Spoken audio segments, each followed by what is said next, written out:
The wagon had broken on the worst possible stretch of road. It wasn't a road, really, more of a suggestion.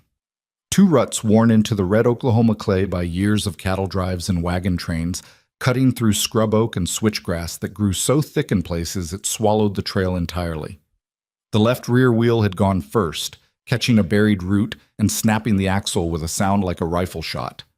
The whole back end had dropped, dragging the wagon sideways into the shallow ditch that ran alongside the trail, and now it sat there tilted at a helpless angle with one wheel still spinning slowly in the air, going nowhere. Colton Hale heard it before he saw it. He'd been riding the eastern fence line of his property, checking for breaks after 3 days of wind that had pushed tumbleweeds into the wire and sometimes taken the posts with them. It was late afternoon, the light coming in flat and orange across the grassland, and he was tired in the particular way that a man gets tired when he's been working since before sunrise with no one to talk to and nothing to look forward to except a cold supper and a bed that felt too big. He heard the crack of the axle, then a woman's voice saying something sharp and urgent, and then a sound that he took a moment to identify before he realized it was children crying. He almost didn't go. He sat on his horse for a good 30 seconds, hat pulled low, listening to those sounds carry across the open land, and he told himself it wasn't his business. There were other people on that road sometimes, a freighter out of Guthrie maybe, or settlers heading for the land parcels that had opened up after the run. Someone would come along, someone else.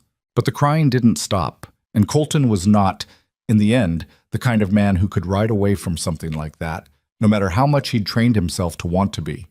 He turned his horse east and rode toward the sound. What he found was this: a woman kneeling in the red dirt beside a ruined wagon, her hands pressed flat against her thighs, her shoulders shaking. Around her, in various states of distress, were 5 girls ranging in age from what looked like about 6 to maybe 16 or 17. The oldest was trying to calm the 2 youngest, who were clinging to her skirt and wailing. The middle 2, he couldn't have said exactly how old, maybe 9 and 12, were standing at the edge of the ditch, looking at the broken wheel, with the particular helpless expression of children who understood something was very wrong but had no idea what to do about it. The wagon was done. He could see that from 20 yards.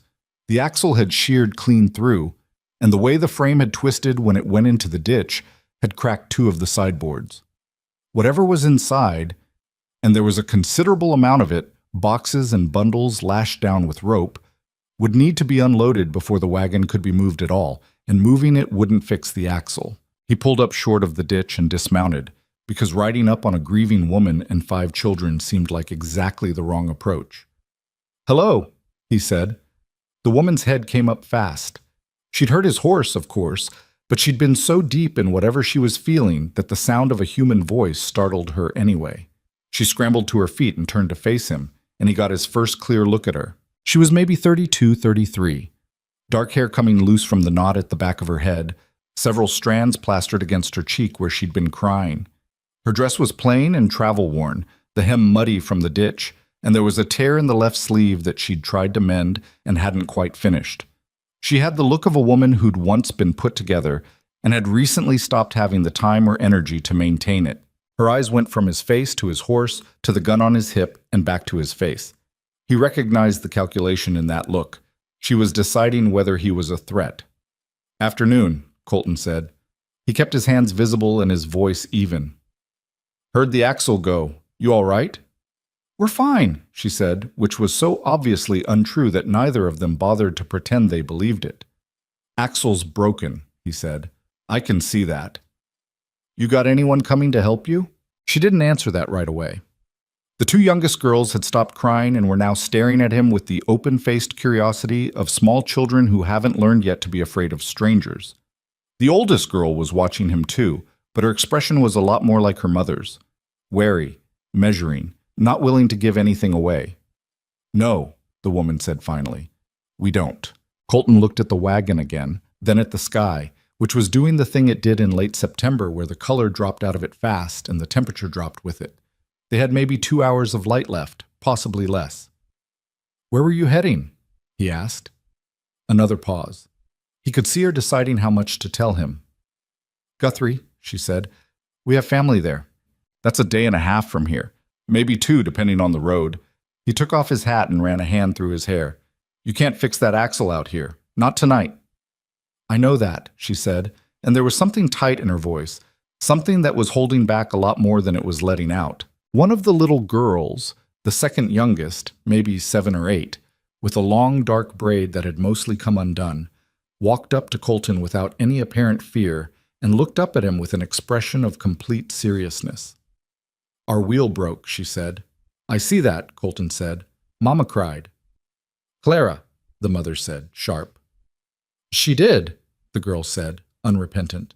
Colton looked at the mother, who had closed her eyes briefly in the way of someone collecting herself. When she opened them again, she looked at him directly. I'm Evelyn Mercer, she said. These are my daughters. Clara, who apparently has no filter. Clara beamed at this, not knowing what it meant but sensing it was affectionate, is 7. The 2 in the middle are Ada and Josephine. Joe's 12, Ada's 9. The oldest is Ruth. She's 17. She paused. And the one hiding behind the wagon wheel is Lily. She's 5 and she's shy. He looked and saw that there was in fact a small pair of boots visible beneath the wagon's tilted frame, belonging to a child who had apparently decided that the best place in this situation was somewhere no one could see her. Colton Hale, he said. I own the land to the west of here. The fence line you came past about a mile back. That's mine. Evelyn Mercer looked at him steadily. I see. My ranch house is about 3 miles that direction. He nodded west. I've got a barn, a bunkhouse, and a cook stove that works. You could stay the night, and I could ride into Caldwell tomorrow for a smithy who can fix an axle, or at least tell you where to find one. She looked at him for a long moment.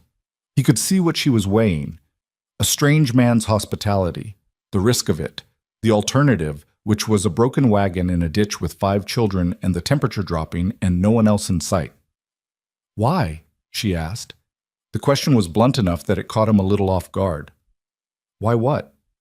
Why would you do that? You don't know us. He considered that. It was a fair question, actually. I've got the space, he said, and it's going to be cold tonight. She looked at her daughters, then back at him.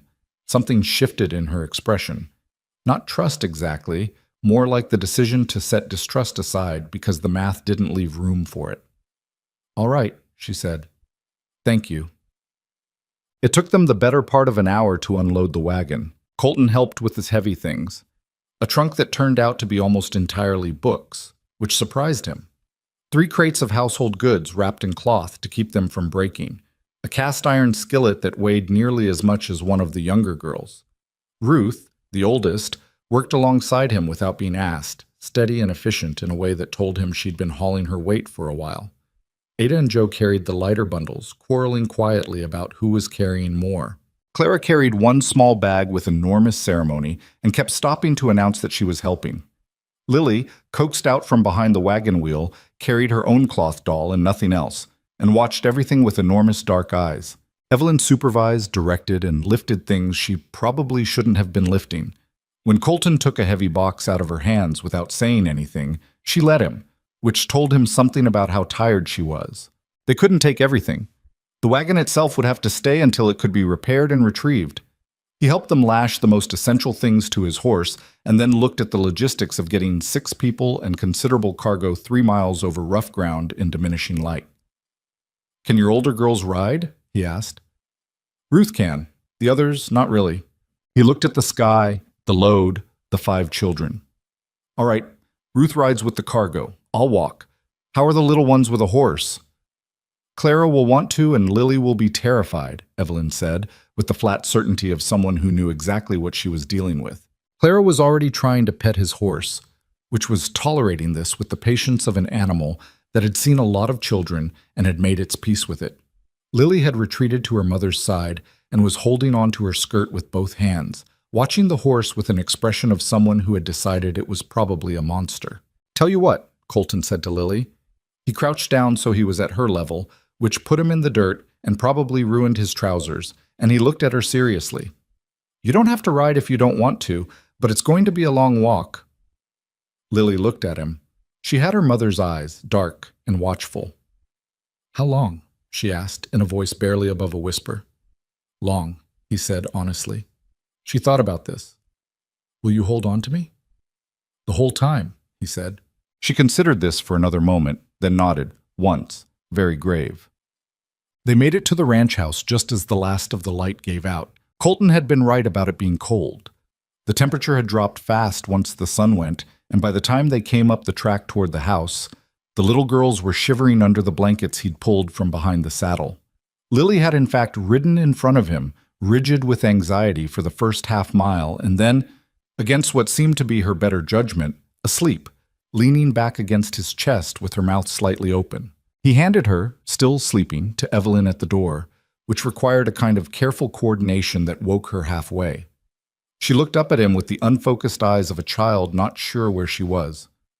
"We're here," he told her. She looked at him for a moment, then turned her face into her mother's shoulder and went back to sleep. The house wasn't much. He knew that as he lit the lanterns and watched the Mercer women look around at it. 3 rooms. The main room with the cook stove and a table and 2 chairs, a small bedroom, and a storage room that he'd mostly been using to put things he didn't want to deal with. The floor was wood, which was more than a lot of places around here had, but it needed sweeping. The windows were dirty. There was a coat on one of the chairs that had been there for probably 3 weeks, and a pair of boots near the door that he'd meant to clean and hadn't. It was not a house that had been tended. It was a house where a man lived alone and didn't see much point in maintaining things for an audience that didn't exist. Ada stood in the middle of the room and looked around with an expression that could have gone several ways. Then she said, "It needs a lot of work." "Ada," Ruth said sharply. "It's honest," Colton said. Ada looked at him with the frank, unembarrassed gaze of a 9-year-old who has not yet learned to pretend things are different than they are. "Do you ever clean?" "Sometimes." "How often is sometimes?" "Ada," Evelyn said, in a tone that ended the conversation. He got the stove going and they ate supper. Beans from the pot he'd started that morning, and hadn't expected to be feeding 6 people with cornbread from the pan, he mixed together fast while Evelyn organized the girls into some kind of sleeping arrangement on the floor using the blankets they'd brought from the wagon. It wasn't much of a meal, but none of the girls complained, which told him something. Children who complained about plain food were children who expected better. These girls ate like they'd been hungry before and were used to not making a fuss about what they were given. Clara asked him 17 questions over supper. He counted because it seemed like the kind of thing worth tracking. They ranged from whether he had a dog, no, to why not, he hadn't gotten around to it, to whether he was lonely. He stopped at that one long enough that Clara moved on to the next question, which was whether she could have more cornbread. Ruth watched him over Clara's head with an expression he couldn't quite read. Jo had fallen asleep against the wall before she finished her plate. Ada ate methodically and completely, and then stacked her plate on top of Jo's and announced she was going to sleep. Evelyn put the younger 3 down on the blanket pallet near the stove, where it was warmest, and came and sat across the table from him. The lantern between them made her look tired in a way that had nothing to do with the day's travel. "I have some money," she said without preamble. "Not much, but I want to pay you for the food and the bed." "You don't have to do that." "I do," she said.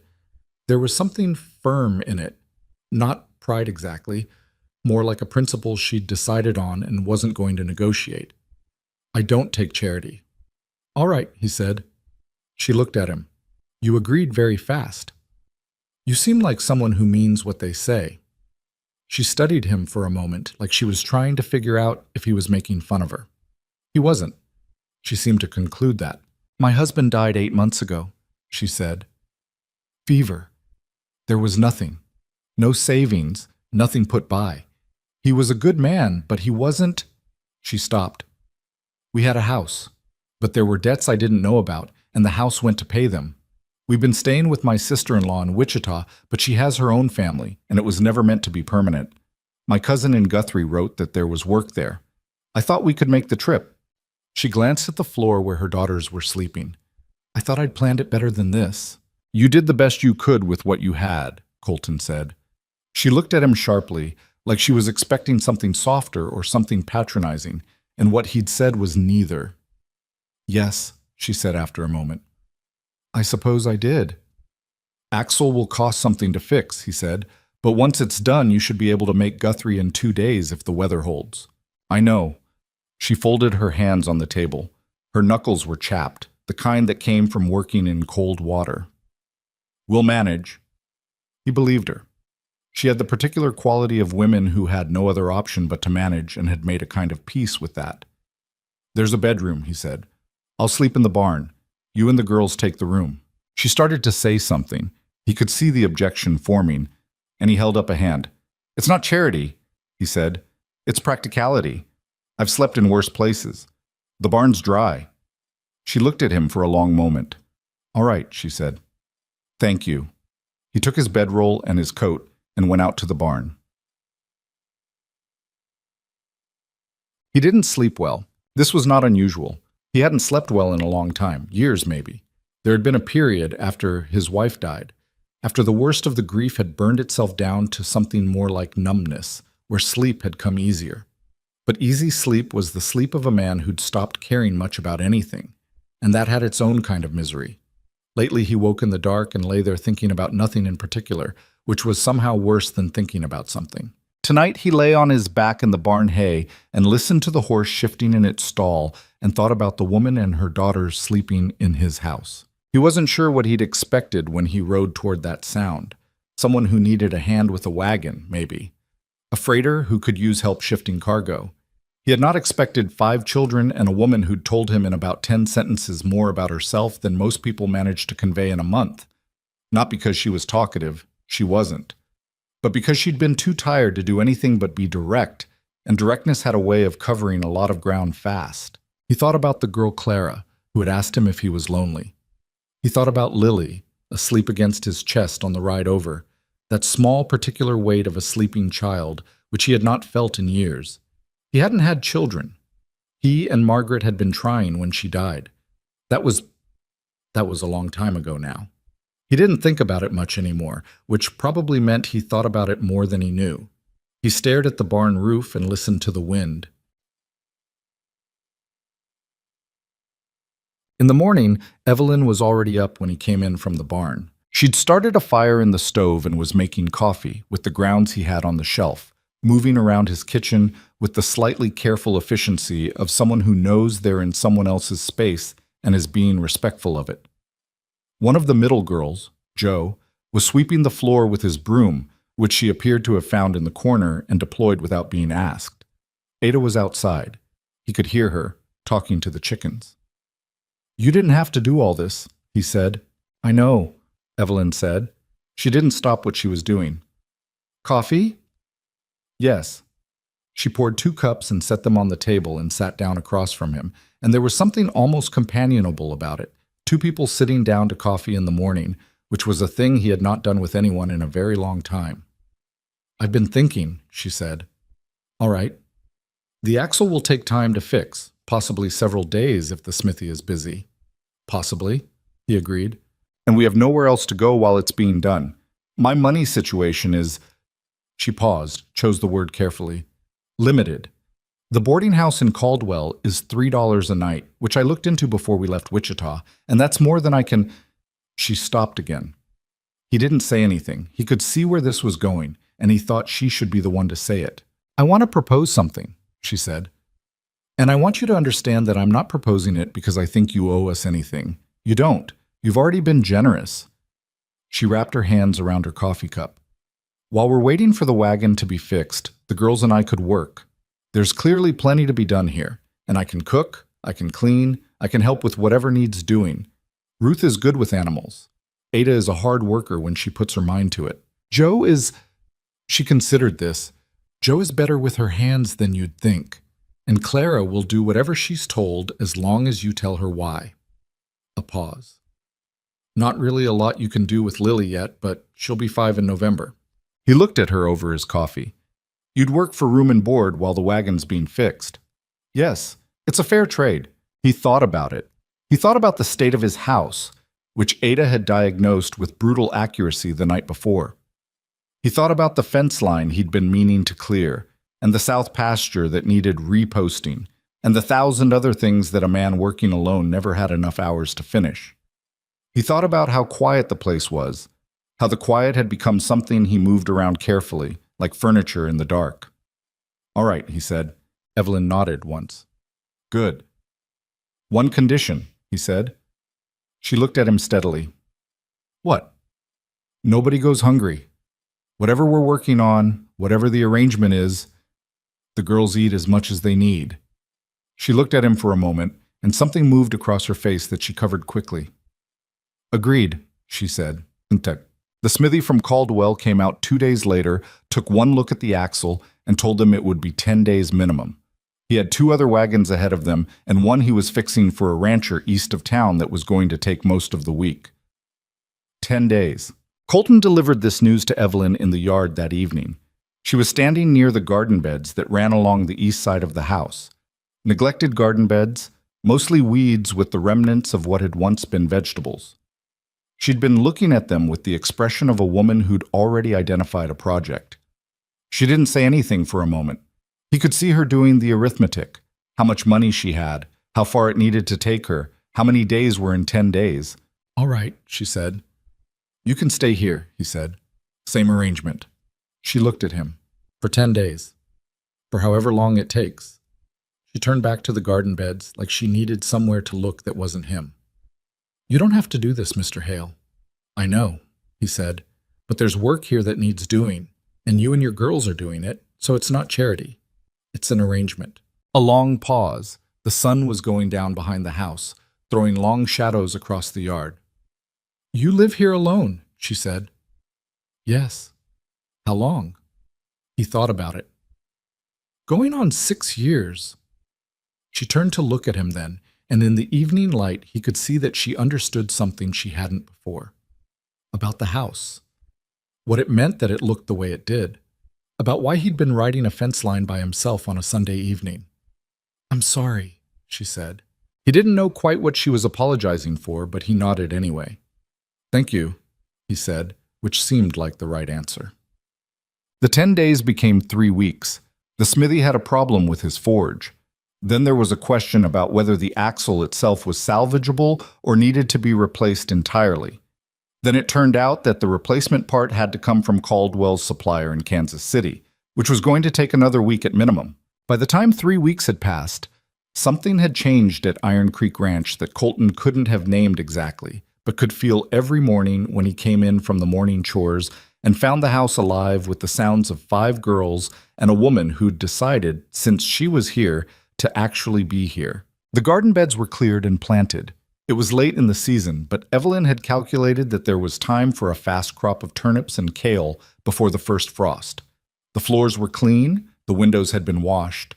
The pile of things he'd been putting off dealing with in the storage room had been sorted, organized, and in several cases fixed or thrown away. Joe had, with very little fuss, repaired a section of fence on the south side of the house that had been leaning for 2 years. Ruth had taken over the morning feeding of the horses with such competence and consistency that Colton had stopped doing it himself without quite noticing when that had happened. And the house, his house, which he had inhabited like someone sleeping in someone else's bed, just occupying space, felt, for the first time in years, like somewhere that people lived. It alarmed him, if he was honest, not in a way that made him want to undo it, more in the way that a man feels when something he'd gotten used to being without turns out still to be possible, and he doesn't quite know what to do with that. He was splitting wood one afternoon when Clara came and sat on the fence post across from him and watched him work with the focused intensity that she brought to most things. "Why do you live here by yourself?" she asked. He kept splitting. "It worked out that way." "Didn't you want anyone else here?" He brought the maul down and set the 2 halves aside and looked at her. She was watching him with that open, uncomplicated curiosity that 7-year-olds had. No agenda behind the question, just genuine interest. "I did once," he said. "What happened?" He picked up another piece of wood and set it on the block. "She died." Clara absorbed this with the directness of a child who hasn't yet learned to treat death like it's something you're not supposed to talk about. "That's very sad," she said. "Yes," he agreed. "It was." "Do you still miss her?" He brought the maul down. The wood split clean. "Sometimes," he said. "Less than I used to." Clara considered this. "Mama still cries sometimes," she said, "at night when she thinks we're asleep. I don't tell her I hear her because I think she needs to do it." Colton set another piece on the block. "That's thoughtful of you." "Ada says I should let Mama know so she doesn't feel alone." Clara picked at a splinter on the fence post. But I think sometimes people need to be alone even when they're sad. Does that make sense? He looked at her. Yes, he said. That makes a lot of sense. She seemed satisfied with this. Okay, she said, and slid off the fence post and went back toward the house, apparently finished with the conversation. Colton stood with the small in his hands and watched her go, and thought that Clara Mercer at 7 years old understood things about grief that he hadn't worked out until he was well into his 30s. But Evelyn found him in the barn that evening, after the girls were in bed. She'd started doing this sometimes, coming out after supper when the house was quiet and helping him with whatever needed doing, or just standing nearby while he worked. He'd stopped trying to tell her she didn't have to. She did what she wanted. That much was clear.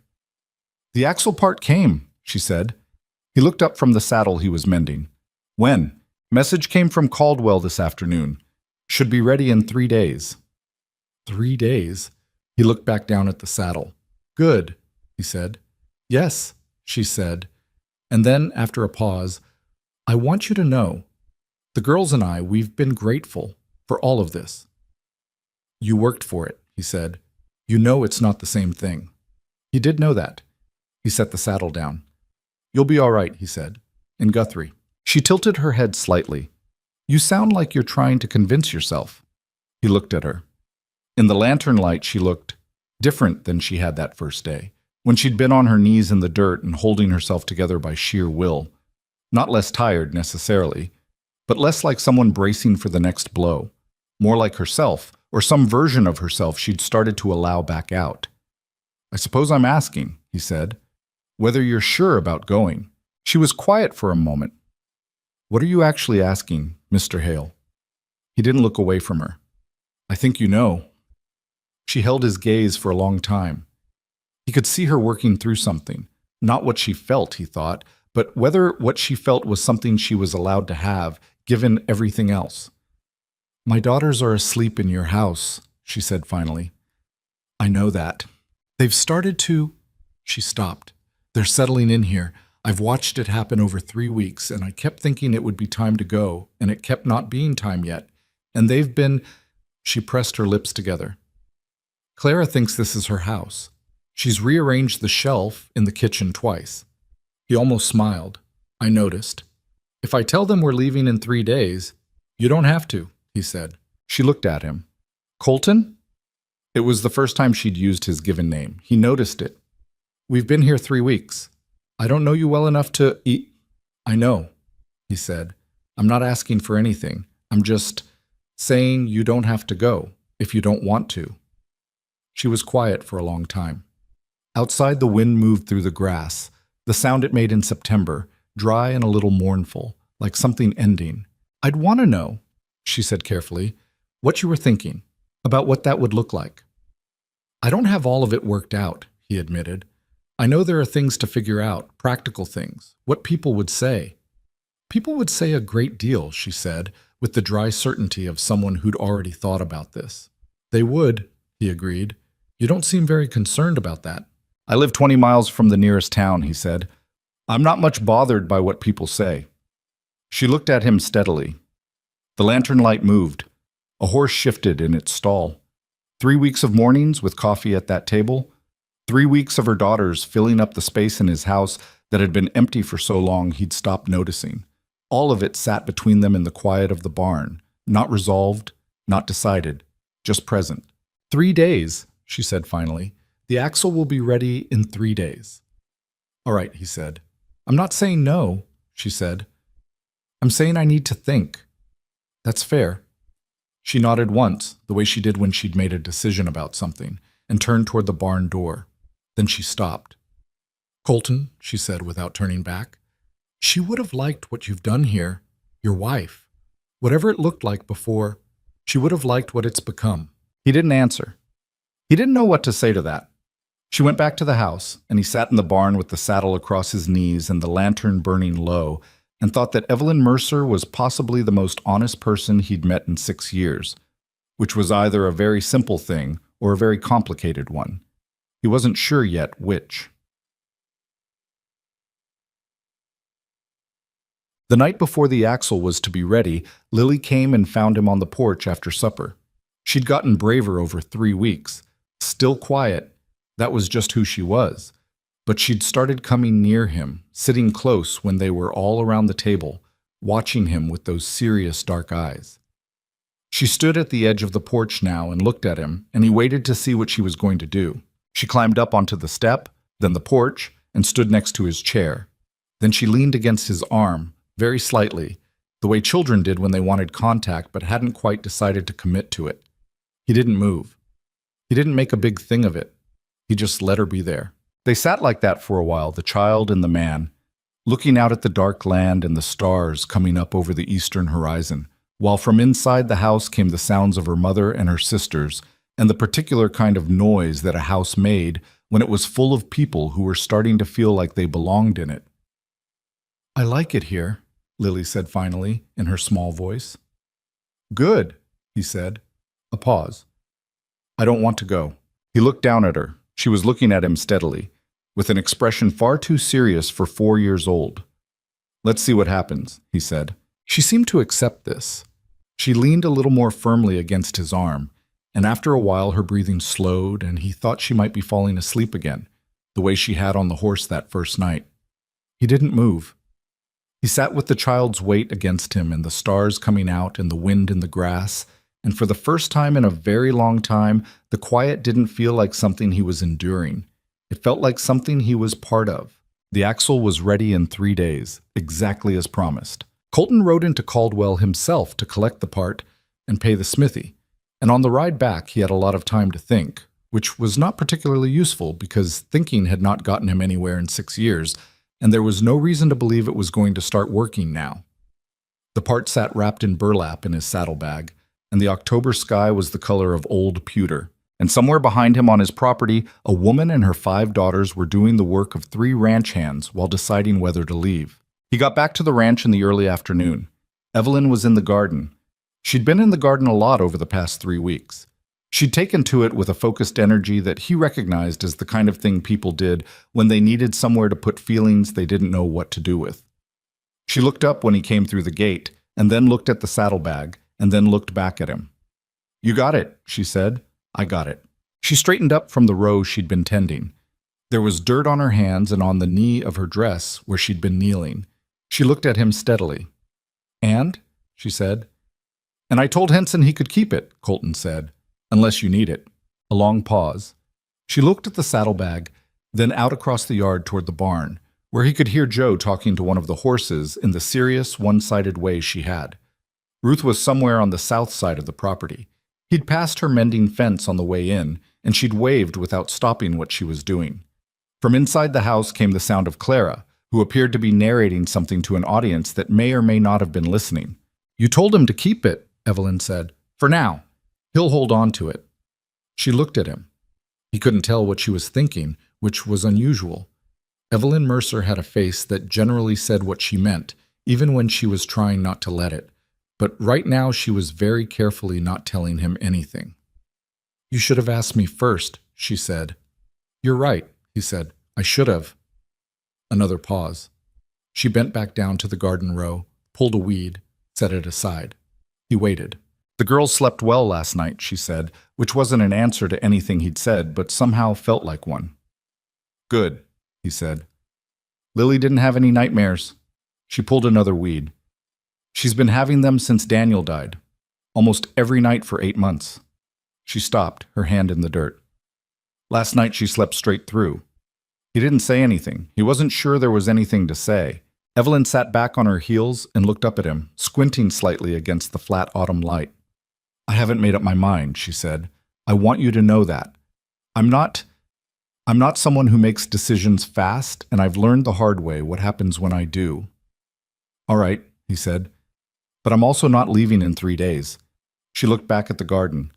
"There's kale coming up. It'll be a waste to leave it." He took the axle part out of the saddlebag and carried it into the barn and hung it on the wall, where it would wait for as long as it needed to. The question of what the neighbors would say got answered faster than either of them had expected. Walt Pruitt came by on a Tuesday, which was when he usually came by to complain about the fence line along their shared border, which had been a source of ongoing negotiation for 3 years. Walt owned the spread to the north of Iron Creek, 2,000 acres of decent grazing land that he'd expanded twice through purchases that a lot of people thought were sharp deals, and a few people thought were something else. He was 50-something, red-faced, with the kind of authority that came from owning a lot of land and having people defer to him for a long time. He pulled up in the yard and looked at the scene in front of him. Evelyn weeding the garden, Ada carrying water from the pump, Joe sitting on the fence post watching the cattle in the south pasture. And the expression on his face went through several stages before settling on something that was trying to be pleasant. "Hale," he said when Colton came out of the barn. "Didn't know you had company." "Morning, Walt." Walt's eyes moved over the yard again, cataloging. "These folks staying with you?" "For a while." Walt got down from his horse in the particular way of a man who has decided that a conversation is going to take longer than he'd planned. "I heard something in town," he said, keeping his voice low enough that it was technically a private conversation, even though Evelyn was 30 feet away and probably could hear every word. "Heard you'd taken in some widow woman and her girls." "That's about right," Colton said. Walt turned his hat in his hands. "Now, Colton, I'm going to speak plainly because we've known each other a while." "Go ahead." "People are talking," Walt said. "A woman staying out here on your property. No family, no arrangement. It doesn't look right, and I say that as someone who respects you." Colton looked at him for a moment. "Appreciate that, Walt. I'm serious. You've got a good name in this county. The ranch has a good reputation. And a woman in your house at 6, 7 weeks, 3 weeks, Colton said. 3 weeks then. It looks... People are going to wonder." Colton nodded slowly like he was considering this seriously. "What are they wondering?" Walt's jaw tightened slightly. "You know what I mean." "I don't think I do," Colton said. "You're going to have to be plain about it." Walt glanced toward the garden. Evelyn had not looked up, which meant she was definitely listening. "They're saying the woman's got her hooks in you," Walt said, low and blunt. "That you've been taken advantage of by a widow with 5 mouths to feed who had nowhere else to go." The garden was very quiet for a moment. Then Evelyn stood up, brushed the dirt off her knees, and walked over. Not fast, not angry fast, just the steady walk of a woman who had made a decision about something. She stopped a few feet from Walt Pruitt and looked at him directly. "Mrs. Evelyn Mercer," she said, in case you were wondering. Walt blinked. "Ma'am, Mr. Pruitt, isn't it?" She tilted her head slightly. "My daughters and I are here because Mr. Hale offered assistance when our wagon broke down on the county road. We've been working in exchange for room and board. I cook and clean and tend the garden. My daughters help with livestock and fencing and whatever else needs doing. If anyone in town has questions about what that arrangement looks like, they're welcome to come and see for themselves." She paused. "Or they can keep wondering, which is their right, and they'll be wrong, which is also their right." Walt Pruitt looked at her for a moment, then at Colton. His expression had moved somewhere between offended and uncertain. "I didn't mean any disrespect, ma'am," he said. "I know you didn't," Evelyn said pleasantly, which somehow made it worse. "Will you stay for coffee?" Walt Pruitt did not stay for coffee. He got back on his horse and rode north, and Colton watched him go and then looked at Evelyn, who was already walking back to the garden. "You didn't have to do that," he said. "I know," she said. She picked up her trowel. "He'll tell people what I said." "He will." "Good." She went back to work. Colton stood in the yard for a moment and thought that Evelyn Mercer was either very brave or had simply run out of the energy it took to care what people thought, and that sometimes those two things were indistinguishable. Joe was the one who surprised him most in those weeks. He'd expected to understand Ruth. She was the oldest, responsible, already halfway an adult. He'd expected Clara, who was essentially impossible not to understand because she said everything she thought the moment she thought it. Lily was shy and quiet and needed patience, which he had. Ada was blunt and practical and wanted things to be fair, which he respected. But Joe was harder to read. She was 12, which was an age that seemed to involve a lot of contradictions. Sometimes she acted like she was 9, sometimes like she was 16, and there was no predicting which one was going to show up on a given day. She was serious about animals in a way that went beyond affection. She watched how they moved and what they ate, and how they behaved with other animals with the focused attention of someone trying to understand a language. He found her one morning in the corral with the sorrel mare that had been trouble since he bought her. A horse with opinions, he'd started calling her privately because she had clear views about who she'd accept and who she wouldn't, and she'd made life difficult for everyone who'd tried to work with her. Joe was standing just inside the fence, not pushing, not trying to touch the horse, just standing there. The mare was at the far side of the corral, watching her. He leaned on the fence rail and watched. Joe didn't do anything for a long time. She just stood there. The mare watched her, and Joe watched the mare, and nothing happened. And Colton had been around horses long enough to know that nothing happening was sometimes the most important thing. After maybe 20 minutes, the mare took 3 steps toward Joe, then stopped. Joe didn't move. The mare took 2 more steps, close enough now to stretch her neck out and sniff at Joe's shoulder. Joe let her. "She doesn't like sudden things," Joe said, without looking at Colton. She'd known he was there the whole time, apparently. "No," he agreed. "She doesn't. She's not mean. She's just particular." That's a good way to put it. Joe reached up slowly and let the mare sniff her hand. The mare did, then pulled back, then came forward again. "She had a bad experience with someone," Joe said. Not a question. "Probably," Colton said. "I don't know her history before I got her." Joe nodded, like this confirmed something she'd already figured out. "She'll be all right," she said. "She just needs time." She said it about the horse. He thought maybe she meant something else too, or maybe she didn't, and it didn't matter either way because she was right in both cases. Nick. The first real argument came on a Friday, over something that started small and got large fast, the way those things did. It was about the cattle. Colton had a herd of about 40 head, good mixed stock, that he'd been building for 3 years. In the spring, he'd added 8 new animals, including 2 that had turned out to have a lung sickness that spread slowly through the herd before he caught it. He'd lost 2 cattle and spent money on a veterinary consultation from a man in Caldwell that he couldn't really spare. The remaining sick animals had recovered, but 2 of them still weren't gaining weight the way they should. And he'd been watching them, trying to decide whether to cull them or give them more time. Ruth had a different opinion. "The gray one needs better feed," she said at supper, which was where apparently most of the discussions in this household happened. "She's not going to gain weight on the same grass as the others. She needs supplemental feed." "Supplemental feed costs money," Colton said. "So does losing the animal." He looked at her. She was 17, sitting at his table with her back straight, meeting his eyes without flinching. She'd been working with his cattle for 3 weeks, and she'd spent more time watching them individually than he had, which was embarrassing to admit. "Where'd you learn that?" he asked. "My father had cattle when I was small," Ruth said, "before the debts. He told me some things before he—" She stopped. "He told me some things." A small silence. Evelyn was watching her daughter with an expression that was very carefully neutral. "She's right about the feed," Evelyn said. "I didn't say she was wrong," Colton said. "You looked like you were about to." He looked at Evelyn. She looked back at him. Across the table, Ada was watching this exchange with obvious interest. Claire had stopped eating. Joe was looking at the gray cattle through the window as if she were still thinking about the problem. "I'll look into the cost," Colton said finally.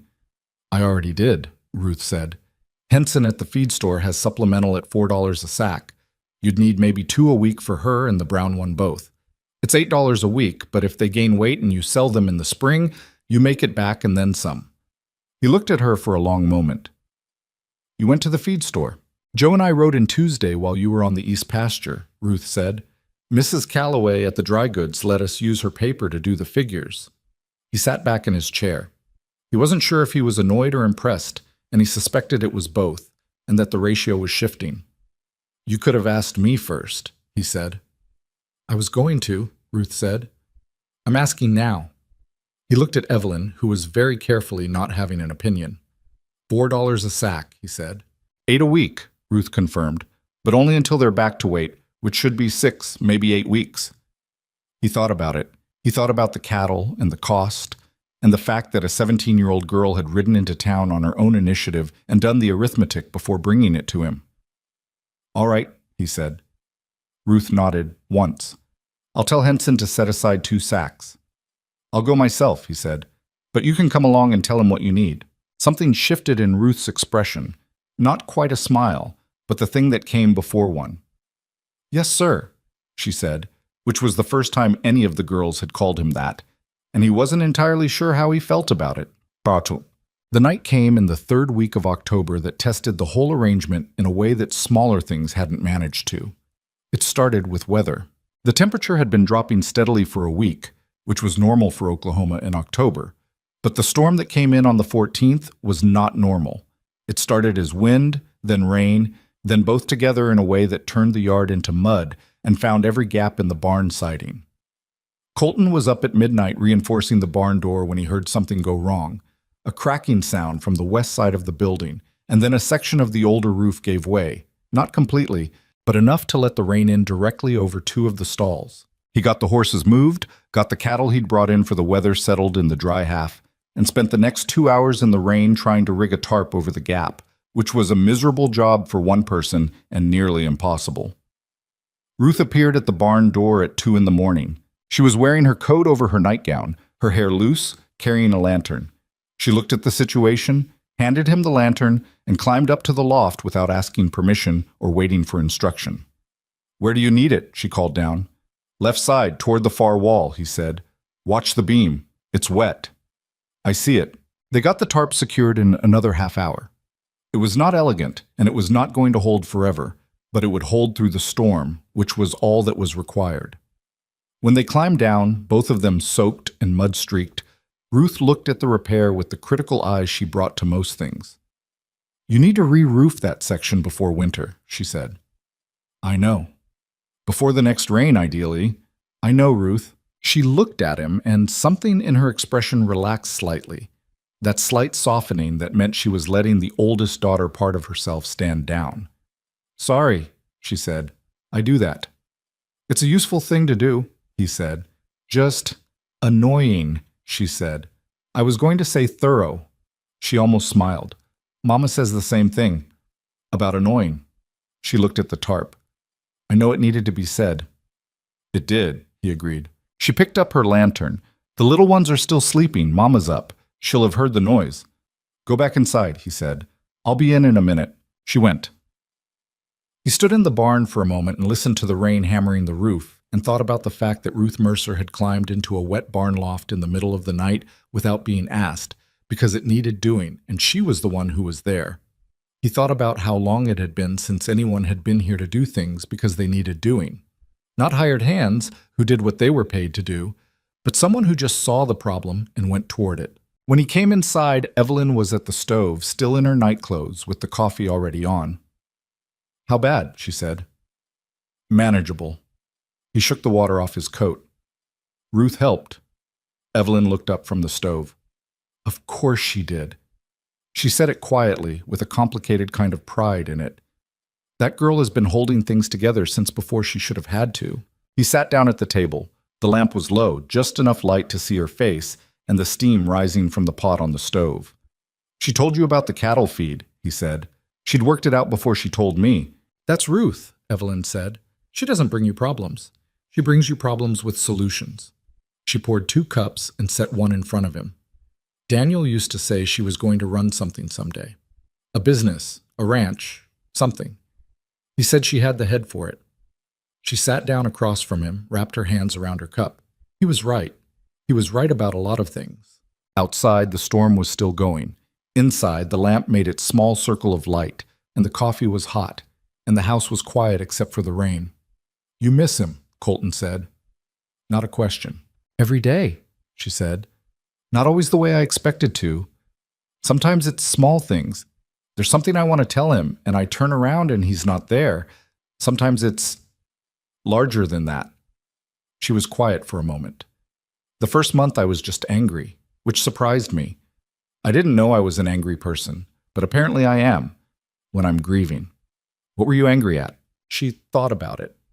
The situation, the unfairness, the fact that he left us in a mess, and I know he didn't mean to, and I can't even be properly angry at him for it because he didn't choose to die. She looked at her coffee. Clara asked me once why I cried at night. I told her I was sad. She asked why I was sad when we were safe now, and I didn't know how to explain that safe and sad aren't opposites. The rain shifted on the roof, heavier for a moment and then lighter. I was angry too, Colton said. After Margaret. Not at her. At the fact that the world just keeps going, and you're expected to keep going with it, and no one wants to acknowledge that everything is different. Evelyn looked at him. How long did that last? Long time, he said. And then it didn't, and I wasn't sure that was better. She nodded slowly, like she understood that. The quiet is the hardest part, she said. The nights when everything's settled and there's no emergency and nothing to do and you just sit with it. Yes, he said.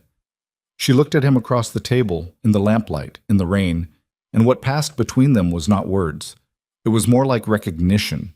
Two people who had spent a long time alone with grief and who understood without having to explain it exactly what that was like. I should try to sleep, she said finally. You should, he agreed. She got up. At the doorway to the bedroom, she stopped. Colton, she said. Yes. The storm tonight, you could have managed without Ruth. I could have, he said. But it was easier with her. She paused. I think that's what I'm saying, about everything. She went into the bedroom and closed the door. He sat at the table for a while longer with his coffee and thought that Evelyn Mercer had just said, in 10 words, something that he'd been trying to think his way toward for 3 weeks. The community's opinion arrived in a more organized form 2 weeks later, when Colton went into Caldwell for supplies and found out that his situation had become the subject of general conversation at the hardware store. He'd walked in to find Pruitt there. Not unusual, it was a small town, along with Bill Macy, who owned the dry goods, and a man named Garrett, whose first name Colton could never remember, who had a place about 4 miles east of Iron Creek. They'd been in the middle of something when he came in, and the kind of silence that followed told him exactly what. He bought his supplies. He let the silence be what it was. Then, because he'd been raised to believe that letting things fester was a worse option than dealing with them, he turned around at the door. If anybody's got something to say, he said, I'm here. Garrett looked at the floor. Bill Macy found something to examine on the shelf near the window. Walt Pruitt, to his credit, met his eyes. People are concerned, Colton, that's all. Concerned about what? About you taking in a family without... There's no formal arrangement. People wonder what you're getting out of it. The ranch is in better shape than it's been in 4 years, Colton said. That's what I'm getting out of it. Mrs. Mercer cooks, her daughters work. I've got fence repaired I haven't touched since the spring. The south garden hasn't been planted since Margaret died, and there's kale growing in it right now. He looked at Pruitt steadily. You want to tell me what the problem is with that? It's not proper, Macy said from near the window. What isn't? A woman, living out there. Not your wife, not your kin. Then I'll make her my wife, Colton said. He said it before he'd quite finished thinking it, which was unusual for him. He was not a man who spoke before he thought, generally, but it had come out of him with a certainty that he recognized as the kind that didn't need more thinking, the kind that had been working itself out for weeks and just needed a moment to arrive. The hardware store was very quiet. That's, Pruitt started. None of your business, Colton said. Well, that part isn't. He picked up his supplies. But it's also what I'm intending to do, if she'll have me, so the concern about propriety can stand down. He walked out. He rode home. About halfway there, the full weight of what he'd said landed on him like a dropped timber, because he had just told 3 men in a hardware store that he was going to ask Evelyn Mercer to marry him before he had said a single word to Evelyn Mercer about it. That was, he acknowledged to himself, not the ideal order of operations. He didn't tell her right away. He spent 2 days thinking about it, which was really him thinking about how to say it, because the thing itself he'd already decided. He thought about how she'd look when he said it, that guarded, careful expression she got when she was deciding whether to trust something. He thought about what she'd ask, which would be practical questions first, because that was how she thought. He thought about what it meant for the girls, because Evelyn would think about that before she thought about herself. He was at the barn on the second day when Ada found him. Ada had a way of appearing at inconvenient moments that he'd come to suspect was not entirely accidental. She was 9 and she was sharp, and she had a habit of positioning herself where conversations were going to happen and then looking like she'd been there all along. "You've been weird for 2 days," she said, leaning on the fence rail next to him. "Have I? You keep starting things and then stopping." She watched him. "Is it about whether we're staying?" He looked at her. "Why do you think that?" "Because everything's either about whether we're staying or it's not about anything important," she said, with the flat certainty of a child who has been paying close attention. "And you look like it's important." He was quiet for a moment. "Ada," he said, "what would you think about staying? Not temporarily, for good." She looked at him with those direct eyes of hers. "Is Mama going to marry you?" He blinked. That's what I'm thinking about asking her." Ada absorbed this without visible surprise, which told him she'd already thought about it. "Do you love her?" she asked. "I think I'm getting there," he said, because it was the honest answer and Ada would know the difference between honest and performative. She considered this for a moment. "That's an okay answer," she said. "Better than if you'd said yes right away, because then I wouldn't believe you." She turned the fence post in her hands. "Lily would be happy. Clara would be happy. Joe would pretend to be fine and then be relieved. Ruth would want to make sure you were serious before she said anything." She paused. "I'd want to know you're going to stick around, not just for now, for real." "For real," he said. She looked at him for a long time, with the measuring gaze of someone conducting an assessment. Then she said, "Okay." "Okay," he said. "I think you mean it," she said. "That's what I was checking." She slid off the fence rail. "You should tell Mama soon. She doesn't like waiting when something's already decided." She walked away. He stood at the fence and thought that Ada Mercer at 9 years old was going to be an absolutely terrifying adult, and that the world would probably be better for it. He told Evelyn that evening, not in the way he'd rehearsed, because the moment came up without any ceremony to it. They were cleaning up after supper, the girls in various places around the house, and she was washing dishes and he was drying them, a domestic arrangement that had developed without either of them deciding it, and it seemed like as good a moment as any, because there wasn't going to be a better one. "I said something in town," he started.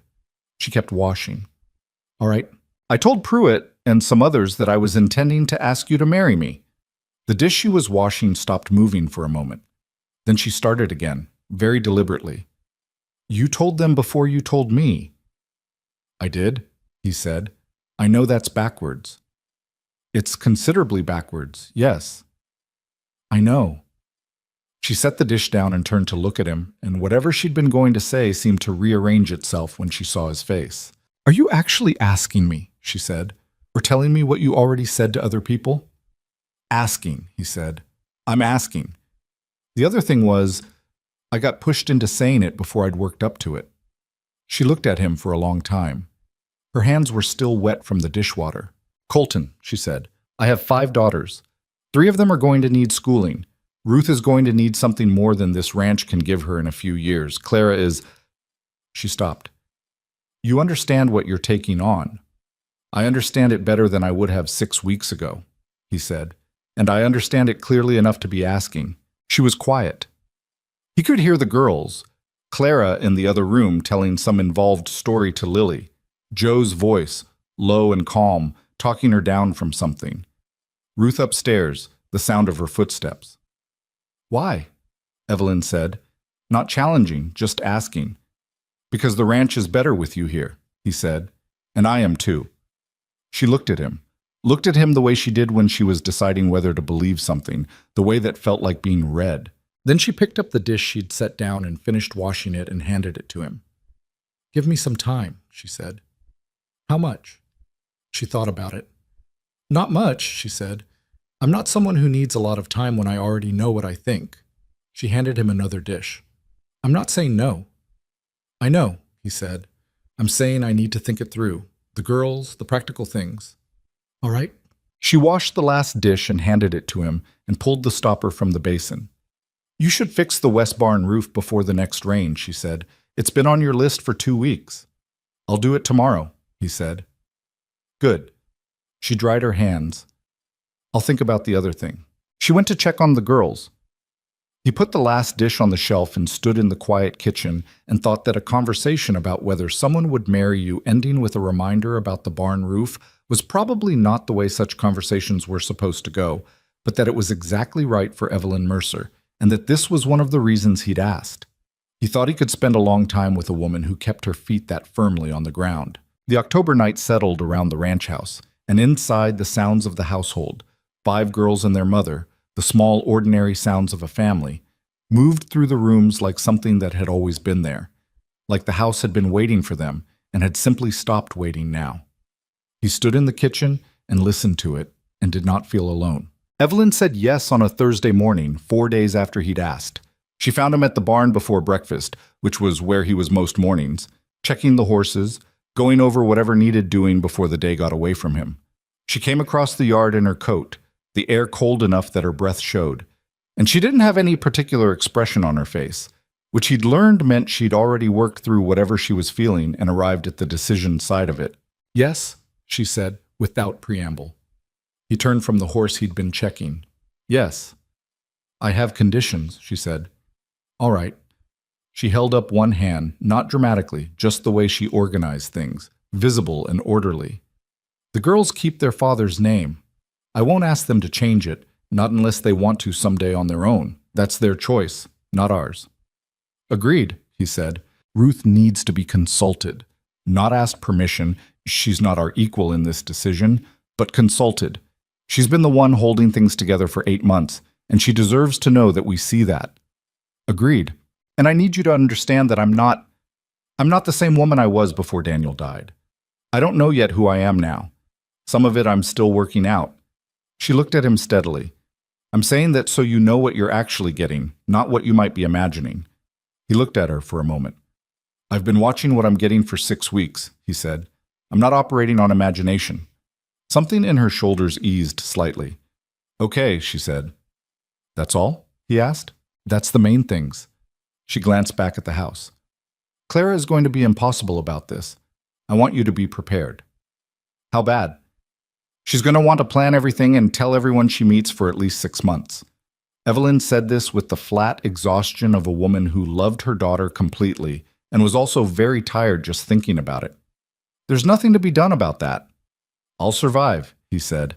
She almost smiled. "Yes," she said. "I think you will." She turned to go back to the house, then stopped. "Colton." "Yes." "I'm not unhappy about it," she said, which from Evelyn Mercer was as close to "I'm glad" as he was probably going to get for a while, and he understood that and thought it was enough. He went back to the horses. In the house, he heard the moment Clara found out, because the sound that came out of that kitchen was not a normal human sound, but something closer to what a person made when they'd been given everything they wanted for Christmas and couldn't contain it. He smiled at the barn wall and got back to work. Ruth's conversation happened that afternoon, just the two of them, in the south pasture where she'd been checking on the supplemented cattle. He'd gone out specifically to find her, and she'd known he was coming for a reason, because she always knew things before you told her. She was at the fence when he got there, watching the gray cattle move, and she didn't turn around until he was close. "Mama told you to come talk to me," she said. "Your mother said I should," he agreed, "but I was going to anyway." She turned then and looked at him with that guarded, measuring expression that was so like Evelyn's it was startling sometimes. She'd be a beautiful woman in a few years, Ruth. She already was, in the way that 17-year-olds were when they didn't know it yet. But more than that, she was formidable, and she knew that, and had been since long before she should have had to be. "You're going to marry her," Ruth said. "I've asked." She said yes. Ruth nodded once and turned back to the cattle. He waited. "My father was a good man," she said finally. "I don't want you to think I'm not comparing you to him. That's not what this is." She was quiet for a moment.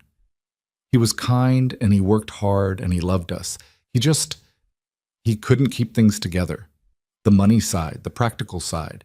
He always thought it would work out, and for a long time it did, and then it didn't." She paused. "After he died, I found out about the debts before Mama did. I knew for 2 days before she knew. He hadn't known that. That must have been hard." "I didn't know what to do," she said simply, "so I just kept doing what needed doing, because that's all there was. I know, he said. She looked at him over her shoulder. Do you? I lived alone for 6 years, he said. Not the same thing, but I know what it is to just keep going, because stopping doesn't help anything. She was quiet for a moment, then turned fully to face him. I need to ask you something, and I need you to answer honestly. Go ahead. Are you doing this because you want to, or because it's the right thing? It was a better question than most adults managed. He thought about it honestly, the way she deserved. Both, he said. They're not separate in this case. I want to because it's right, and it's right because I want to. I know that's not a clean answer. Clean answers are usually wrong, Ruth said, with the weariness of someone who had learned that the hard way. She looked at him for another moment, and then something shifted. Not dramatically, just a slight change in how she was holding herself, like a door that had been braced shut, easing off its frame. All right, she said. All right, he said, same as Ada. I think you mean it, she said. That's what matters. She turned back to the cattle. The gray one is gaining weight. Maybe 2 more weeks on the supplement and she'll be where she needs to be. That's good, he said. Yes, she said. And she went back to watching the cattle, which was her way of saying the conversation was finished, and he went back to the house. The engagement, if it could be called that, given that there was no formal announcement and no ring yet, because that was another practical thing to figure out, did not stay quiet for long. Walt Pruitt found out within the week, which meant he'd been told by someone in town, which meant Colton's declaration at the hardware store had traveled further and faster than he'd expected. Pruitt came by on a Wednesday afternoon with a different energy than his previous visits. Not hostile exactly, but unsettled, like a man who'd been expecting one outcome and was recalibrating. I hear there's to be a wedding, he said in the yard. That's the plan, Colton said. Pruitt turned his hat in his hands. He did this when he was working up to something. I'll be direct, he said. I'd appreciate it. This changes things, Pruitt said. From a neighborly standpoint, she'll have a legal claim to the ranch once you're married. That's a consideration. I know what marriage involves, Walt. I'm saying, from a business perspective, you'll be taking on her liabilities, her debts. Whatever she owes from before, her debts were settled, Colton said. The house paid them. She came here with nothing because she'd already paid what was owed. Pruitt paused. Still, 5 daughters. 5 daughters who can outwork most men I know, Colton said, which was true. And he said it without heat, just as a fact. Ruth's already improved my cattle operation. Joe knows horses better than I do. Ada's got a head for efficiency that I'm still figuring out how to use right. The ranch is going to do better, not worse. Pruitt looked at him for a long moment. You've thought this through. I have. And you're sure about the woman? Colton looked at him steadily. Walt, I'm going to ask you to consider whether that question is any of your business. A pause. Pruitt's jaw tightened slightly, then released. Fair enough, he said, with the grace of a man who'd been put in his place and knew it. I'll say congratulations, then. Thank you, Colton said. Pruitt mounted up and rode north.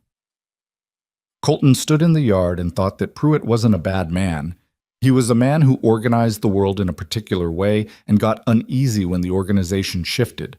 That was not unique to Walt Pruitt. That was most people, most of the time. The difference was that most people's unease wasn't Colton's problem to manage. The trouble that came next was of a different kind, and it came from a direction he hadn't expected. The man's name was Harlan Voss. He showed up on a Monday morning in early November, riding a gray horse Colton didn't recognize and wearing a coat that was too good for the weather. He introduced himself as a land agent out of Guthrie, and he had papers, which he spread on the table in the main room with the practiced ease of someone who did this regularly and had learned how to take up space in a way that made other people feel like guests in their own places. Colton sat across from him and looked at the papers. These are county land records, Voss said, from the original 1889 run filings. He pointed to a section with one manicured finger. There's a question about the boundary on the eastern edge of your property. The parcel here, he indicated a section on the survey map, shows a different line than what you have posted. Colton looked at the map. He knew his eastern boundary. He'd walked it himself more than once. My boundary is where it's always been, he said. The fence is on the line. According to this survey, the line is 60 yards further west than your fence, Voss said, which would put roughly 40 acres of what you're currently using outside your legal title. Colton looked at him. Where did this survey come from? County office. Filed 3 weeks ago. Voss leaned back in his chair. Now, it may be a clerical error. These things happen. But until it's resolved, there's a question about that acreage. Filed by who? Voss smoothed the edge of the paper. A party who has an interest in the land adjacent to yours. Pruitt, Colton said. Voss's expression didn't change. I'm not at liberty. It's Pruitt, Colton said again. And this time it wasn't a question. Evelyn had come to the doorway of the kitchen. She was listening, and Colton could see her reading the papers from across the room with the focused attention she brought to things that mattered. Voss cleared his throat. Mr. Hale, I'm just delivering the notice. What you do with the information is your business. If you believe the survey is incorrect, you have the right to file a counter-survey at the county office. That process takes— How long? Evelyn said from the doorway. Voss turned. He'd clearly known she was there, but had been trying to conduct this as a conversation between men. Ma'am? How long does the counter-survey process take? She said, and came fully into the room, which reconfigured the whole thing whether Voss wanted it to or not. She looked at the papers on the table. May I? Voss looked at Colton. Colton gestured toward the papers. Voss looked like he wanted to say no and knew he couldn't. Evelyn picked up the survey map and looked at it for a moment, then set it back down and looked at the county filing. This was filed by a landholding company, she said. Meridian Land Associates. She looked at Voss. That's not a private individual. It's a legally registered company. Who owns it? I'm not at liberty. You keep saying that, Evelyn said. What you mean is that you've been asked not to say. She set the filing down. A landholding company files a survey dispute on a ranch that's about to have a woman with 5 daughters added to the title. The timing is interesting. Voss's expression had shifted from smooth to careful. I wouldn't read anything into the timing, ma'am. I'm sure you wouldn't, she said pleasantly. She looked at Colton. You need a lawyer. Closest one's in Caldwell, he said. Then ride to Caldwell. Voss stood, gathering his papers with slightly less composure than he'd had spreading them. I'd encourage you both to take this seriously. If the boundary question isn't resolved, there could be further complications for Mr. Voss, Colton said, standing as well, because the meeting was over. I appreciate you coming out. I'll be in touch with the county office. Voss nodded, took his papers, and left. They both stood at the window and watched him ride east. He came from that direction, Evelyn said. East. Pruitt's land is north, Colton said. Yes, she said. It is. Boom. The lawyer in Caldwell was a man named Gideon Marsh, who was 60-something and had been practicing law in the territory since before most of his clients were born. He looked at the survey filing over his glasses, turned it sideways, turned it back, and set it on his desk. Meridian Land Associates, he said. I've heard that name. Who are they? Colton asked. Marsh leaned back in his chair, which creaked in a way that suggested it had been creaking for 20 years and had no intention of stopping. A company that showed up in the territory about 18 months ago. They've been buying up disputed land parcels, or creating disputes around parcels they want, filing surveys, challenging boundaries, then offering to buy out the owners at below-market prices when the legal fight gets expensive. He looked at Colton over his glasses.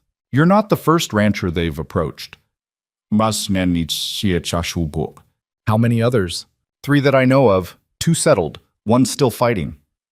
Marsh picked up the filing again. The good news is, this kind of dispute has a process. You file a counter-survey with an independent surveyor. I know a man in Enid who's done this work for 30 years and can't be bought. He measures the line, we file his findings, and if they support your current fence position, which they will, because your eastern boundary has been in the same place since 1889, and I can find a dozen people who'll swear to it, the filing gets dismissed. How long? Evelyn asked. She'd come with him, which Marsh had noted without comment. 3 months, maybe 4. If they contest the counter-survey, longer. And in the meantime? In the meantime, you do nothing different, Marsh said. You don't move your fence. You don't concede anything. You continue using every inch of land inside your current boundary. He looked at Colton.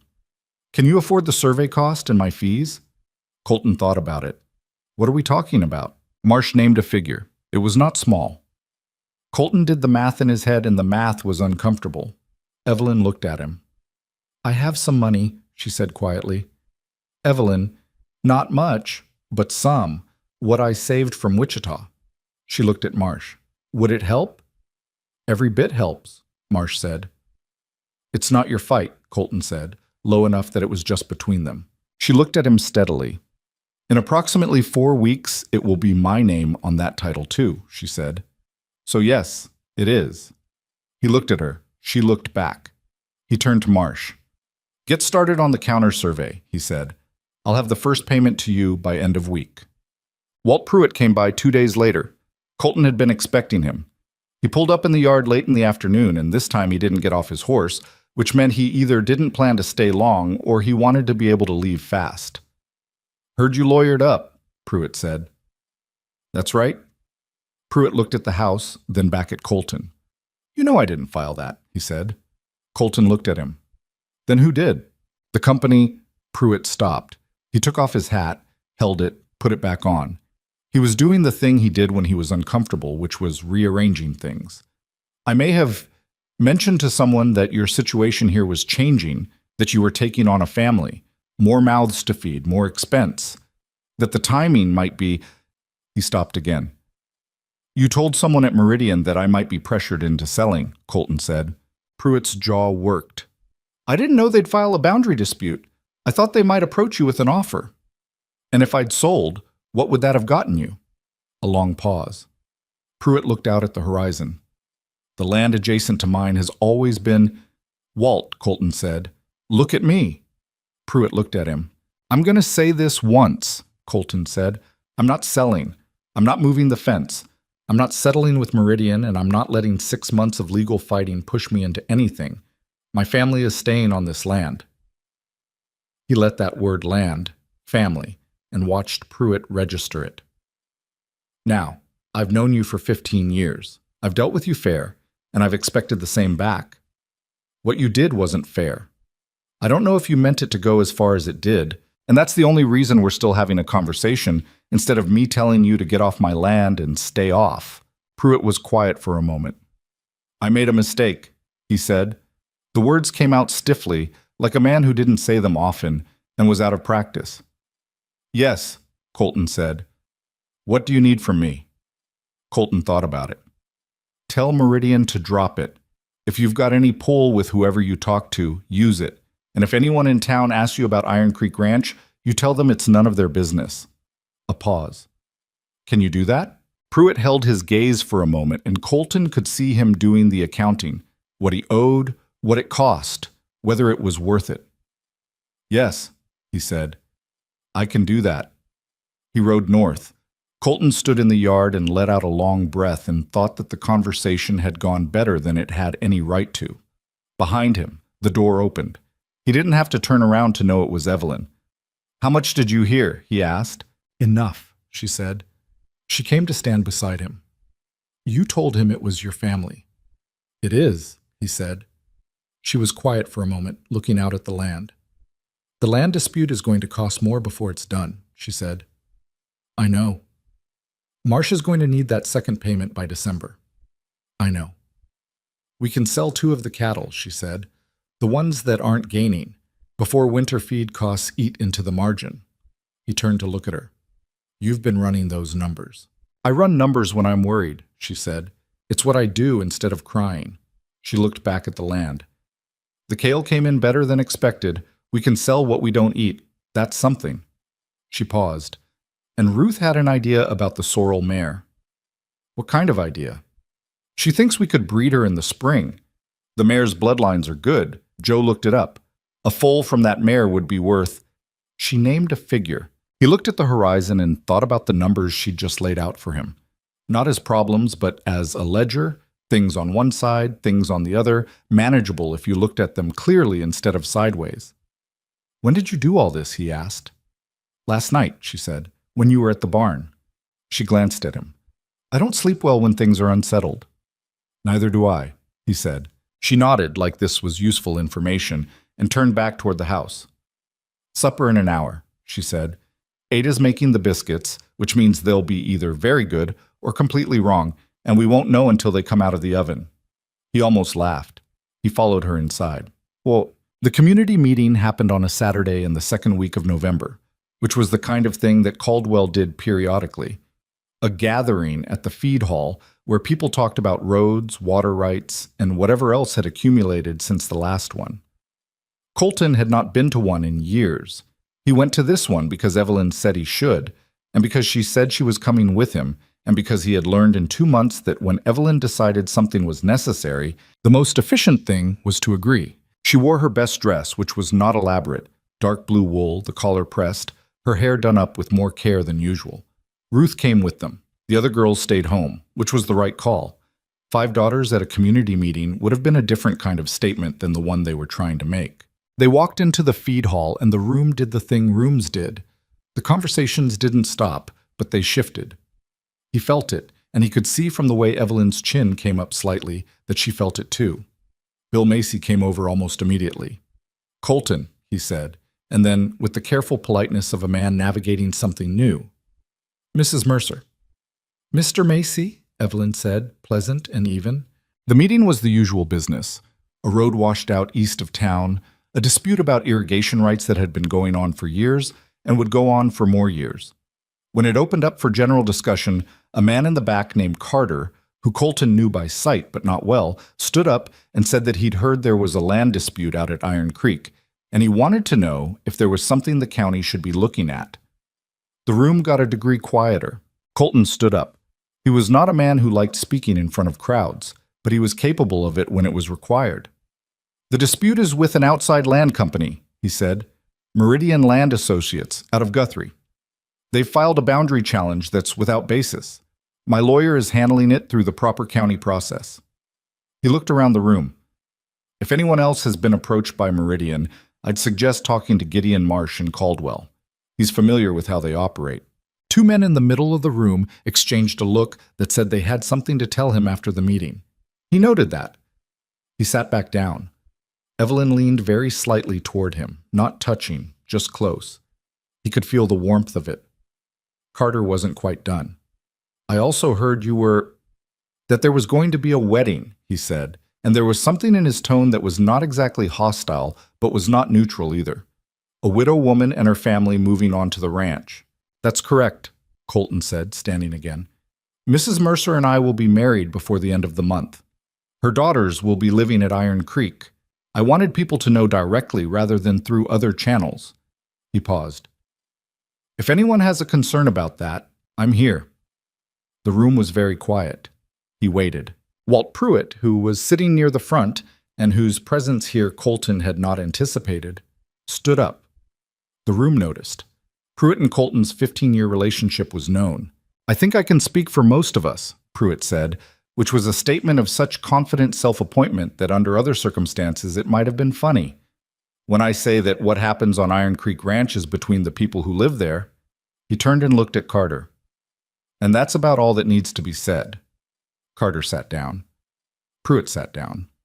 Colton sat down. Evelyn, beside him, was looking straight ahead at the front of the hall. If she was surprised, she didn't show it.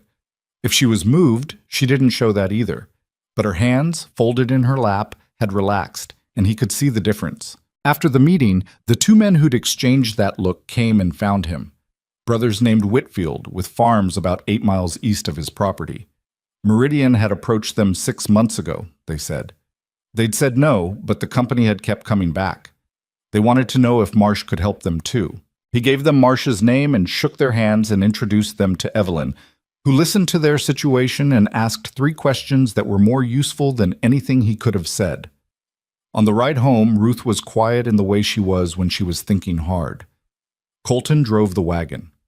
Evelyn sat beside him, and the night was cold and clear, the stars enormous overhead. Pruitt surprised me, Evelyn said. Me too, Colton said. People are more complicated than they look, Ruth said from the back. This was offered as a general observation, not aimed at anyone. Yes, Evelyn agreed. They are. They rode in silence for a while. The horse knew the way home. The road was smooth enough in the dark. Colton, Evelyn said. Yes. When do you want to do it? The wedding. When do you want to? He said. She thought about it. Before the end of the month, like you said, before the land dispute gets worse and we need the title sorted out. She paused. Also because Clara has been planning it since the day I told her, and she is going to become genuinely unmanageable if we make her wait much longer. He laughed. Actually laughed, which startled the horse slightly. End of the month, he said. November 22nd, she said. A Friday. All right, he said. She nodded, like a decision had been made, which it had, and looked back out at the road. In the back, Ruth made a small sound that might have been satisfaction. The wagon moved through the dark, and ahead of them, Iron Creek Ranch was waiting. The lights in the window that meant the girls had left the lamp on, the shape of the barn against the stars, the familiar outline of a place that was becoming, slowly and imperfectly, and with a great deal of work still ahead of it, something that more than one person called home. The night before the wedding, he sat on the porch alone. He'd expected to feel something large, fear maybe, or the weight of what was coming. He'd been afraid before big things, and he'd been wrong about them, and he'd learned that the size of the feeling before the thing bore almost no relation to the thing itself. What he felt was quieter than fear. It was more like the feeling of knowing the ground under your feet was solid, which was not nothing. The door opened and Lily came out, carrying her cloth doll. She'd started doing this, appearing when he was somewhere quiet, as if she had a particular radar for it. She climbed onto the step beside him without asking and leaned against his arm. Tomorrow's the wedding, she said. It is, he said. Clara made me practice what I'm supposed to do. She said this with the weight of someone who had been practiced at repeatedly. I walk and I hold flowers and I don't run.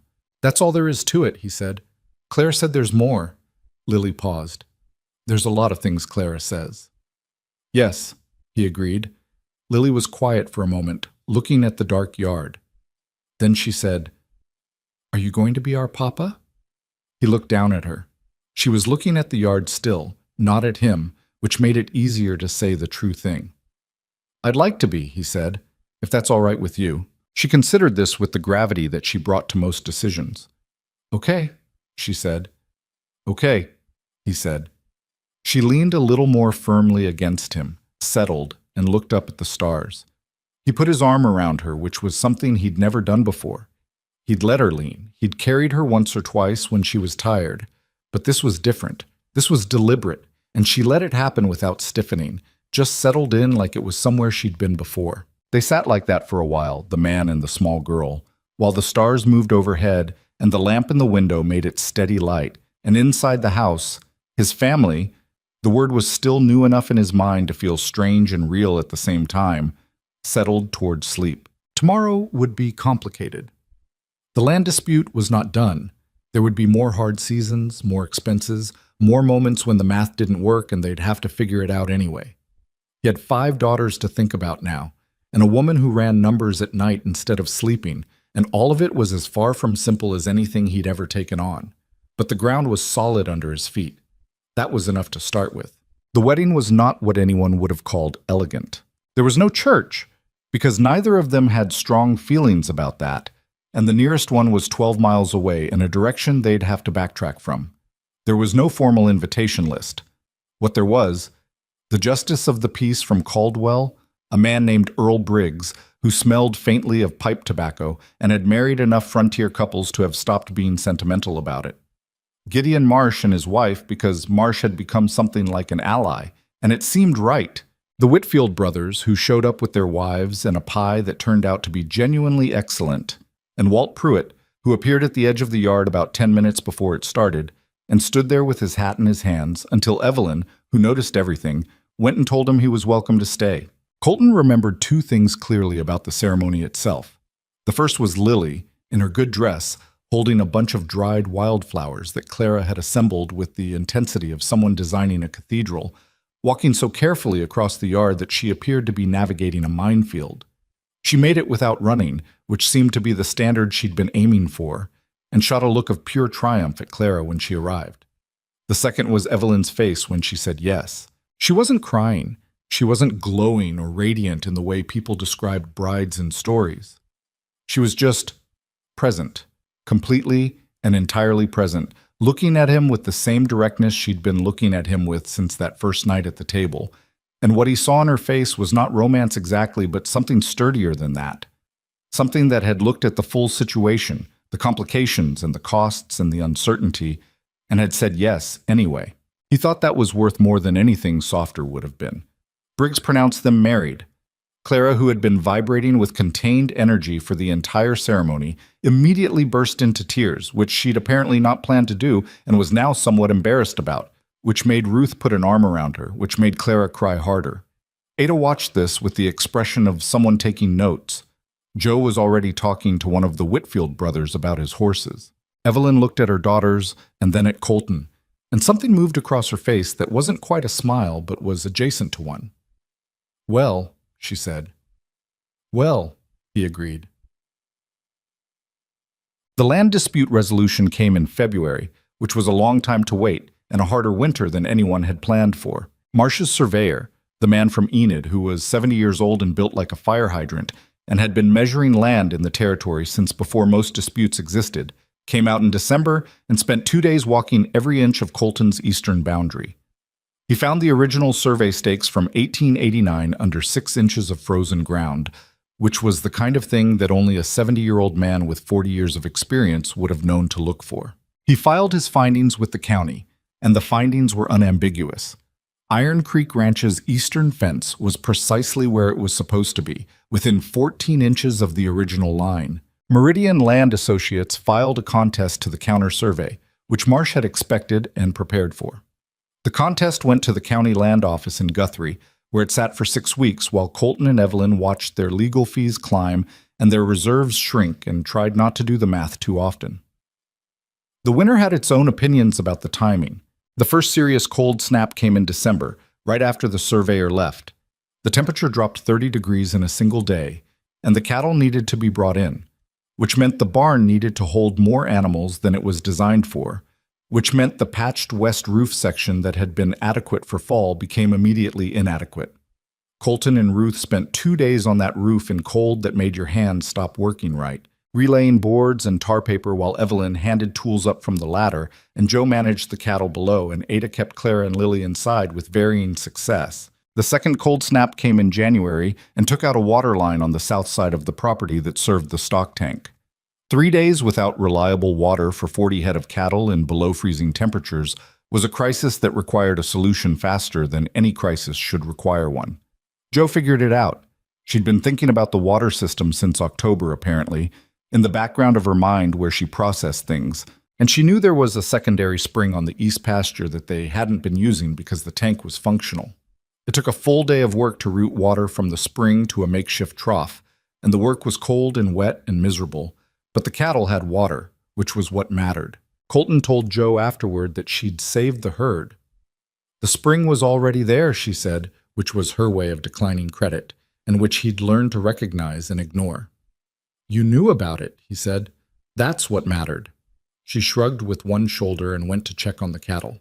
The money situation got tight in January, tighter than he'd told Evelyn, and she'd figured it out anyway because she ran numbers at night and knew what the numbers were supposed to say. She came to him one morning with a piece of paper that had 2 columns on it, money in, money out, and set it on the table between them. "We're short," she said. "I know." "By how much are you telling me and how much are you keeping to yourself?" He looked at her. She looked back.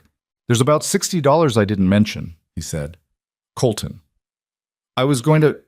If you say figure it out, I'm going to be very annoyed," she said. "We figure things out together. That's what we said."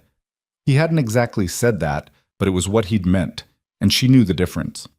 "All right," he said. $60 short on top of what you already have." She looked at the paper. "The sorrel's foal isn't until spring. The kale money is spent." She tapped the paper with her finger. "Ruth? What about Ruth?" "She's been making things," Evelyn said. "Sewing, mostly. She won't tell me why she's been staying up late, but I found the work. It's good, really good. Better than good." She looked at him. Mrs. Calloway at the dry goods mentioned to me that she's had customers ask about quilts. She sells them on consignment. Ruth's been doing this, he said. Without telling us because she didn't want to worry us, Evelyn said, with the tone of a woman who was simultaneously proud and exasperated. She's her father's daughter in that way, trying to manage things quietly. We should tell her we know. I already did, Evelyn said. This morning. She was upset for about 10 minutes, and then she handed me 6 finished pieces and told me to take them to Calloway. He looked at his wife. You already handled it. I handled the Ruth part. I need you for the rest of it. She pointed to the paper. If the land case goes our way in February and Marsh's final fee is what he estimated, we come out about even for the season. Not ahead. Even. She paused.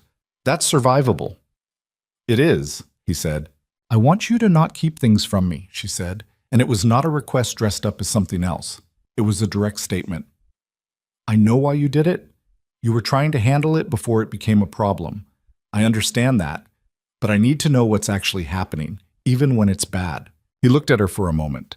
She had flour on her sleeve from the biscuits she'd been making before he came in, and her hair was coming down slightly on one side, and she was looking at him with complete seriousness and complete steadiness, which was the way she always looked at things that mattered. All right, he said. I'll tell you.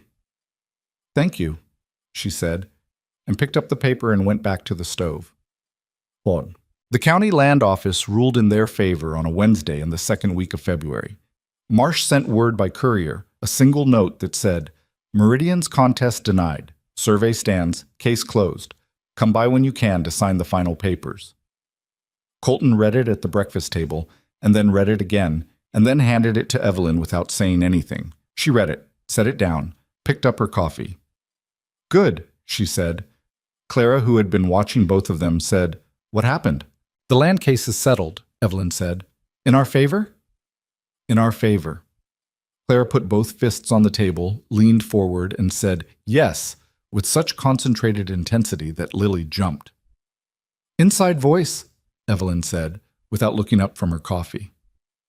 Sorry, Clara said, not sounding sorry at all. Ruth looked at the note that had made its way around the table to her. She read it carefully, folded it precisely along its original creases, and handed it back to Colton. Marsh did good work, she said. He did, Colton agreed. We should send him something, not money. He'll charge us enough for the final papers, something that acknowledges the work. Ruth considered this. His wife mentioned she liked the kale preserves. I'll put a jar together, Evelyn said. This was how things worked in this household, he had learned. Decisions made quickly, tasks distributed without ceremony, and everyone moved on to the next thing. There was no dwelling on victories any more than there was dwelling on setbacks. Things happened, and then you responded to them, and then you kept going. He had grown up with a different rhythm. Slower, more solitary, more given to sitting with things. And he had adapted to this one, which was faster and louder and sometimes left him feeling slightly behind. But being slightly behind a family of 6 was better than being exactly where he'd been before. Spring came in fits and starts, the way it always did in Oklahoma. Warm for a week, cold again, warm again, the grassland going from brown to tentatively green in the slow way of things that were taking their time about it. The sorrel mare foaled in April, which was an event that the entire household treated with varying degrees of intensity. Joe had been monitoring the mare for 2 weeks, sleeping light and checking on her twice in the night, and she was the one there when the foal arrived at 3 in the morning, a dark brown colt with a white blaze that nobody had expected. Colton came to the barn when Joe knocked on his door, and he stood in the stall with her and watched the colt figure out its legs, which was a process that involved considerable falling down and getting up, and he thought that this was the kind of thing that made the winter worth it. She did good, Joe said, about the mare. She did, he agreed. Joe looked at him sideways. She's not as difficult as she used to be. No, he said. She isn't.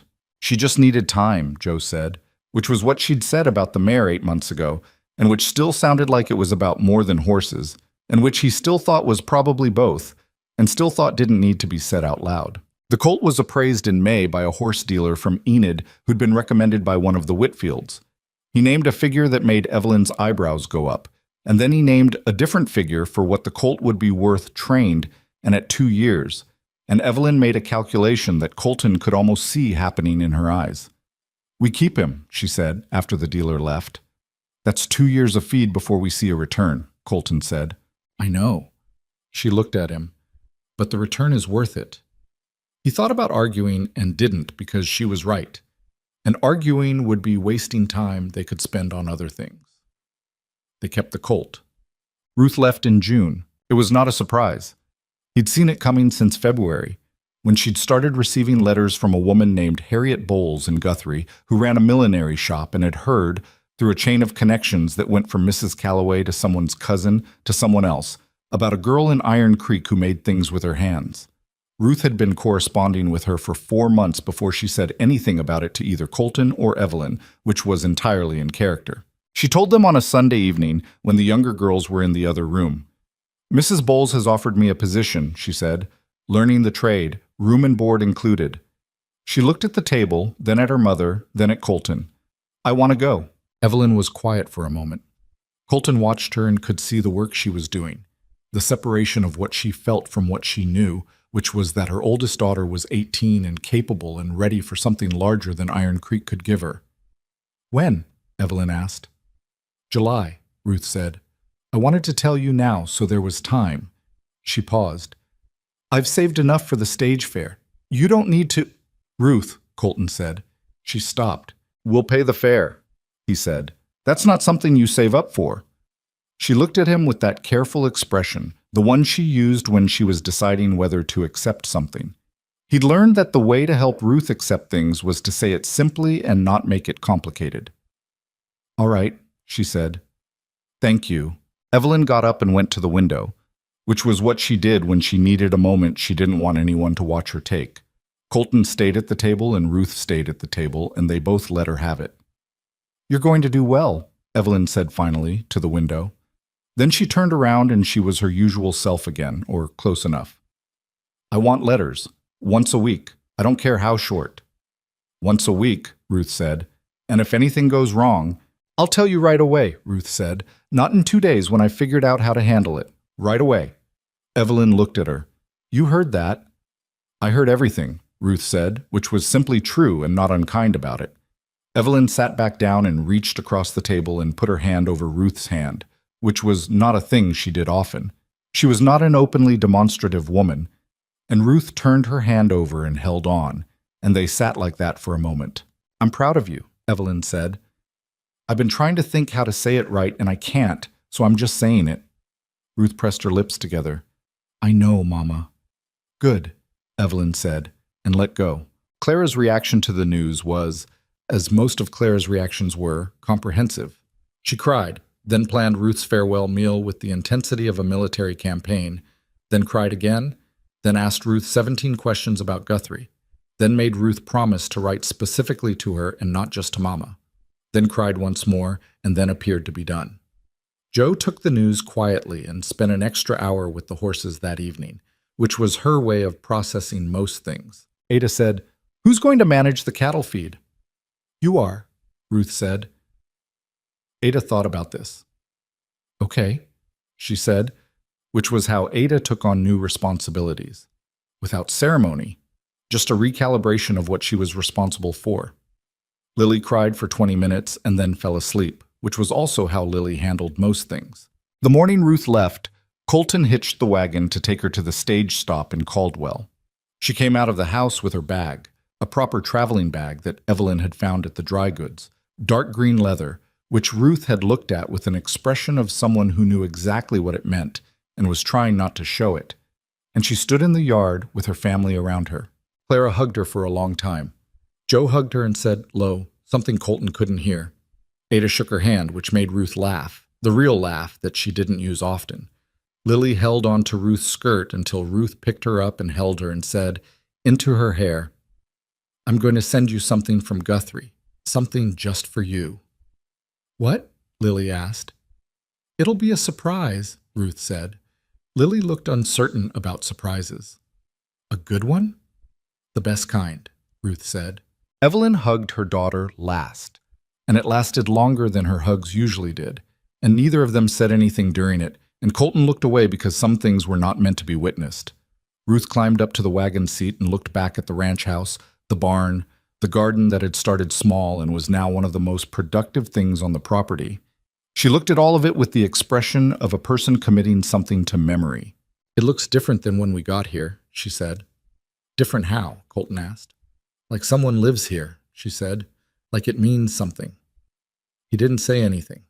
He picked up the reins and they headed toward Caldwell, and the ranch got smaller behind them. And at some point he stopped looking back. Summer settled in hard and dry, which was the Oklahoma way. Spring's tentative generosity replaced by a heat that meant business. The garden needed watering twice daily, and the creek ran low enough by August that Colton had to reconfigure where the cattle watered, which was less of a problem this year because Joe had already thought about it and had a plan ready before he'd finished identifying the problem. Ada had taken over the cattle management with a thoroughness that occasionally made him feel like he was working for her rather than the other way around. She kept a ledger. Where she'd gotten the ledger he didn't ask, but it appeared one day on the shelf near the kitchen window, and it had entries in it for every animal, their weight, their feed consumption, their health notes. She was 10 years old, and she ran the operation with more discipline than most ranch hands twice her age. "You know," he told Evelyn one evening, "Ada's going to be a banker or a rancher or some combination of the two, and either way someone is going to work for her." "I've always known that," Evelyn said. "Since she was 6 and started keeping track of who owed her what in trades with the neighbor children." She paused. "She kept a ledger for that too." He looked at his wife. "How did she learn to do a ledger?" "She taught herself," Evelyn said. "She asked me to explain it once. I showed her how Daniel kept his accounts. Not well, obviously, but the basic format. She improved on it." Evelyn paused. "I didn't tell her it was better than her father's. It seemed unkind." He thought about Daniel Mercer sometimes, the man he'd never met whose children were now, in some way, his children, whose wife now ran his kitchen and half his ranch operation, whose debts had sent 6 people to a broken wagon on a country road at exactly the right moment for all of them. He thought about him without resentment and without the particular complicated grief that might have made sense. He thought about him mostly with something like gratitude, which was probably not a thing you were supposed to feel about a dead man. But there it was. The trouble in August was a different kind from the trouble they'd had before. It started with the Whitfield brothers, who had a property dispute of their own. Not with Meridian this time, but with the county itself, over water rights to a creek that ran through both their land and the county road. The dispute had been going on since spring, and in August it escalated when the county sent a man out to install a water gate on the creek that would have given the county control over when the Whitfields could divert water for their crops. Colton heard about it from Marsh, who was handling the Whitfields' case, and was frustrated because the county had more resources to drag out a legal fight than 2 farming brothers did. Evelyn heard about it from Colton and spent an evening thinking about it, and then on Thursday morning she said, "The Whitfields fed us." He looked up from his coffee. "What?"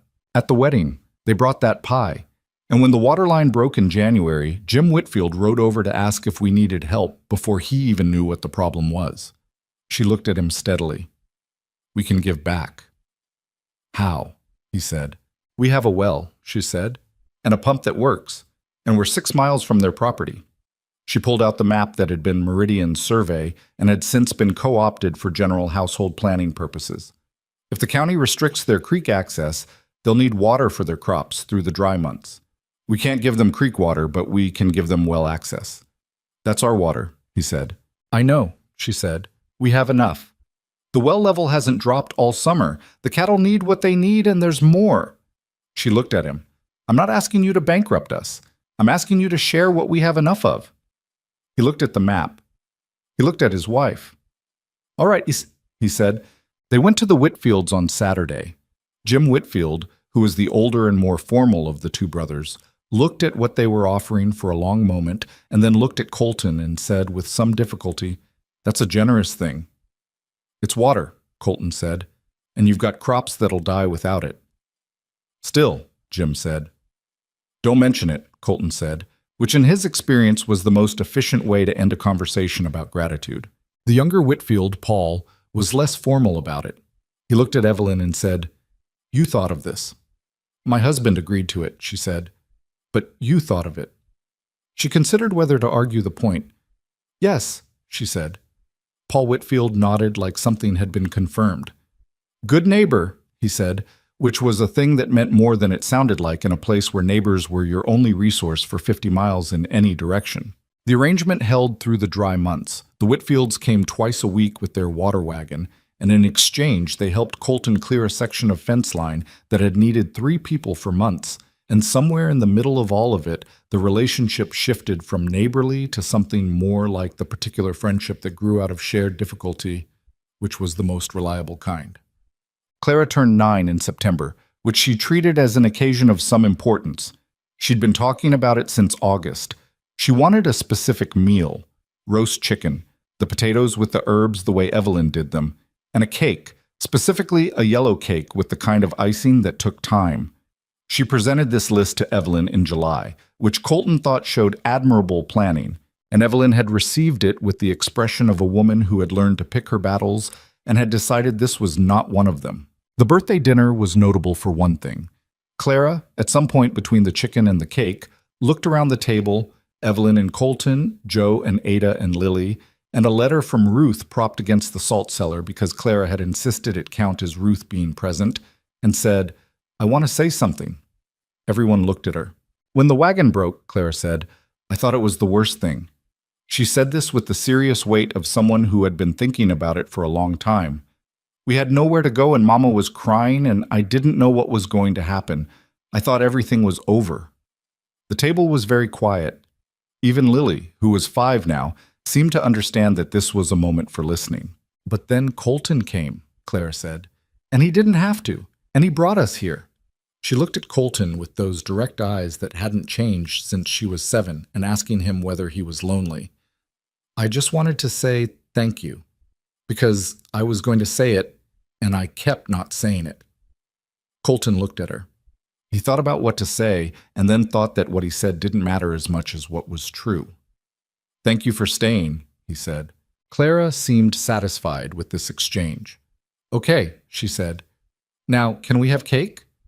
Yes, said Evelyn, who was looking very carefully at the tablecloth in the way she did when she was feeling something she wasn't going to display in front of everyone. Yes, we can have cake. Ada served it with precision, equal portions, no argument. Lily ate hers with the focused attention she brought to things she enjoyed. Joe had a second piece without commenting on it, which was how Joe showed she liked something. Clara ate hers and then looked around hopefully for a third, which she did not get. The lamp burned on the table and the night came in at the windows, and outside the coyotes were starting up their usual conversation with each other across the dark grassland. And inside the house there was the sound of 5 girls and 2 adults at the end of a day that had been ordinary in most respects and extraordinary in none, which was the kind of day that built something, slowly, without anyone quite noticing it was happening. October came around again, the 1-year mark, and neither of them said that out loud, but they both knew it. Colton was at the fence line on the eastern edge of the property. Checked it every fall now, habit, when he stopped and looked back at the ranch. At the house, which had a new window on the south side that Ada had lobbied for on grounds of light and utility and eventually won. At the garden, which Evelyn had expanded twice and which now had a proper cold frame over the late crops. At the barn, the roof solid now, relaid properly in the spring. At the south pasture where the colt, 7 months old and full of opinions about everything, was testing the fence with his nose. He thought about what Ruth had said, driving to Caldwell to catch the stage. Like someone lives here, like it means something. He heard a horse coming up behind him and turned, expecting Joe, who often came out to check the fence in the evenings. It was Evelyn. She didn't ride much. It wasn't something she'd done before coming to Iron Creek, and she'd been learning slowly, the way she did everything practical, without fuss and without pretending it was easier than it was. She pulled up next to him with the particular care of someone who was competent but recent at it. She looked at the land with him, the late October light coming in low and orange the way it did. The same light that had been on the road a year ago when he'd heard a wagon axle break and almost kept riding. Ada wants to expand the cattle operation in the spring, she said. I know, she told me. She's not wrong. She's usually not, he said. It's annoying. Yes, A pause. Joe talked to the horse dealer from Enid again, about the colt. I know that too. She's working up to asking about keeping him and training him herself instead of selling. Evelyn looked at him. You're going to say yes? Probably. She looked back at the land. Clara asked me when she could have a horse of her own. What did you say? I said when she could demonstrate consistent responsibility for 2 months straight. She paused. She's been doing the morning water for the chickens without being asked since Monday. That's 4 days. I know, Evelyn said. It's a start. He looked at her, at the way the light caught the side of her face, tired, a little. The way she was always a little tired. The way they both were. This was not a life that let up very often, but settled in a way she hadn't been a year ago. More herself, or more of a self that had found its shape in this particular life rather than the one she'd planned. You're all right? He said. She looked at him, and it was the kind of look she saved for things she was going to answer honestly. Some days more than others, she said. I miss things. I miss being a person who didn't have to count every dollar. I miss Daniel, sometimes, the way you miss something that was part of you. She looked back at the land. But I don't have that feeling anymore. The one I had when the wagon broke, like everything was ending. Good, he said. Things are still hard, she said. I don't want you to think I'm saying they're not. I know they are, he said. But hard and good can be the same thing, she said. I spent a long time thinking they couldn't. He didn't say anything. He reached over and took her hand, which was something he did sometimes, without preamble, and she let him, which was something she allowed without making it complicated, and they stood there at the fence line in the October light with the land going out in all directions around them. After a while, Evelyn said, Supper's going to be late if I don't get back. I'll be in, he said. She turned her horse and rode back toward the house, and he watched her go and then watched the land for a while longer. His land, their land, 40 acres of which someone had tried to take and failed, all of it in better shape than it had been a year ago, and worse shape than it would be in a year from now, and full, in every direction he looked, of work that still needed doing. He turned and followed her home. 3 years after Evelyn Mercer arrived at Iron Creek in a broken wagon with 5 daughters and nothing else, Ada Hale, she'd asked to take the name herself, on her own, at age 11, without any prompting from either adult, presented Colton with a handwritten proposal for expanding the cattle operation. It was 4 pages long. It had a cover page. He read it at the kitchen table while Evelyn made coffee and tried to pretend she hadn't already read it herself. The proposal outlined a plan to increase the herd from 40 head to 65 over 2 years, with projected costs, projected returns, a feed schedule, and a section at the end titled Risks and Contingencies that addressed drought, disease, and market fluctuation, with the calm thoroughness of someone who had decided that surprises were simply problems you hadn't planned for yet. Ada sat across from him and watched him read. When he finished, he set it down and looked at her. She was 11 years old, and she was watching him with the expression of someone who had done the work and was waiting for the evaluation. Where did you learn to write a proposal? He asked. I read the ones Marsh sent during the land case, she said. I figured out the format. He looked at Evelyn. She was looking at the ceiling. The feed cost projections, he said. How did you arrive at these numbers? I talked to Henson at the feed store. And I wrote to Ruth because she knows a woman in Guthrie who supplies ranches there, and I wanted to compare the prices. She paused. Ruth's contact is cheaper by about 40 cents a sack if we buy in bulk. I put that in the footnote. He looked at the proposal again. There was a footnote. It was accurate. All right, he said. Ada blinked. All right meaning yes? All right meaning yes? Let's do it the way you've laid it out. With one change. He tapped the risk section. You've got drought and disease and market. You haven't got labor. She frowned. Labor? 65 head is more than we can manage ourselves. You'll need to account for the cost of at least one hired hand during the heavy months. Add it to the contingency column. He slid the proposal back to her. Then it's ready. Ada looked at the paper, then at him, and did something she did very rarely. She smiled, actually and completely, the way she usually didn't bother with. Okay, she said, took the proposal and went to revise it. Evelyn waited until she was out of the room and then said, without turning from the stove, You just made her day." "She earned it," he said. "Yes," Evelyn said. "She did." Joe turned 16 that spring, and the colt, 2 years old now, and a legitimate horse with opinions about most things, whom Joe had named Easterly for reasons she had never fully explained, was ready for serious training. Joe had been working with him since the fall, the same patient, unhurried approach she used with all animals. And Easterly had responded to her the way horses responded to people who didn't try to rush them, with gradual, genuine trust. The horse dealer from Enid came back in April because Colton had written to ask him to, and he watched Joe work Easterly in the corral for about 20 minutes and then leaned on the fence rail and said, "That girl has a gift." "I know," Colton said. "I mean a real one. Not just patience, judgment. She reads the animal." He paused. "I know people in Enid who'd pay for that kind of horsemanship instruction, training services, a girl who could take difficult horses and make them manageable." He glanced at Colton. "I'm not trying to take her away from you. I'm saying she has something worth more than what a ranch can use." Colton watched Joe bring Easterly through a pattern with light, clear signals, and the horse moved like he'd been doing it all his life. "I'll tell her," he said. "What she does with it is her business." He did tell her that evening, sitting on the fence after supper. Joe listened to the whole thing without interrupting, which was how she listened to everything. "He thinks I could do it as work," she said. "He thinks you're good enough that people would pay you for it," Colton said. "That's what he said." Joe looked at Easterly in the pasture, grazing with the unhurried confidence of an animal that had found its place.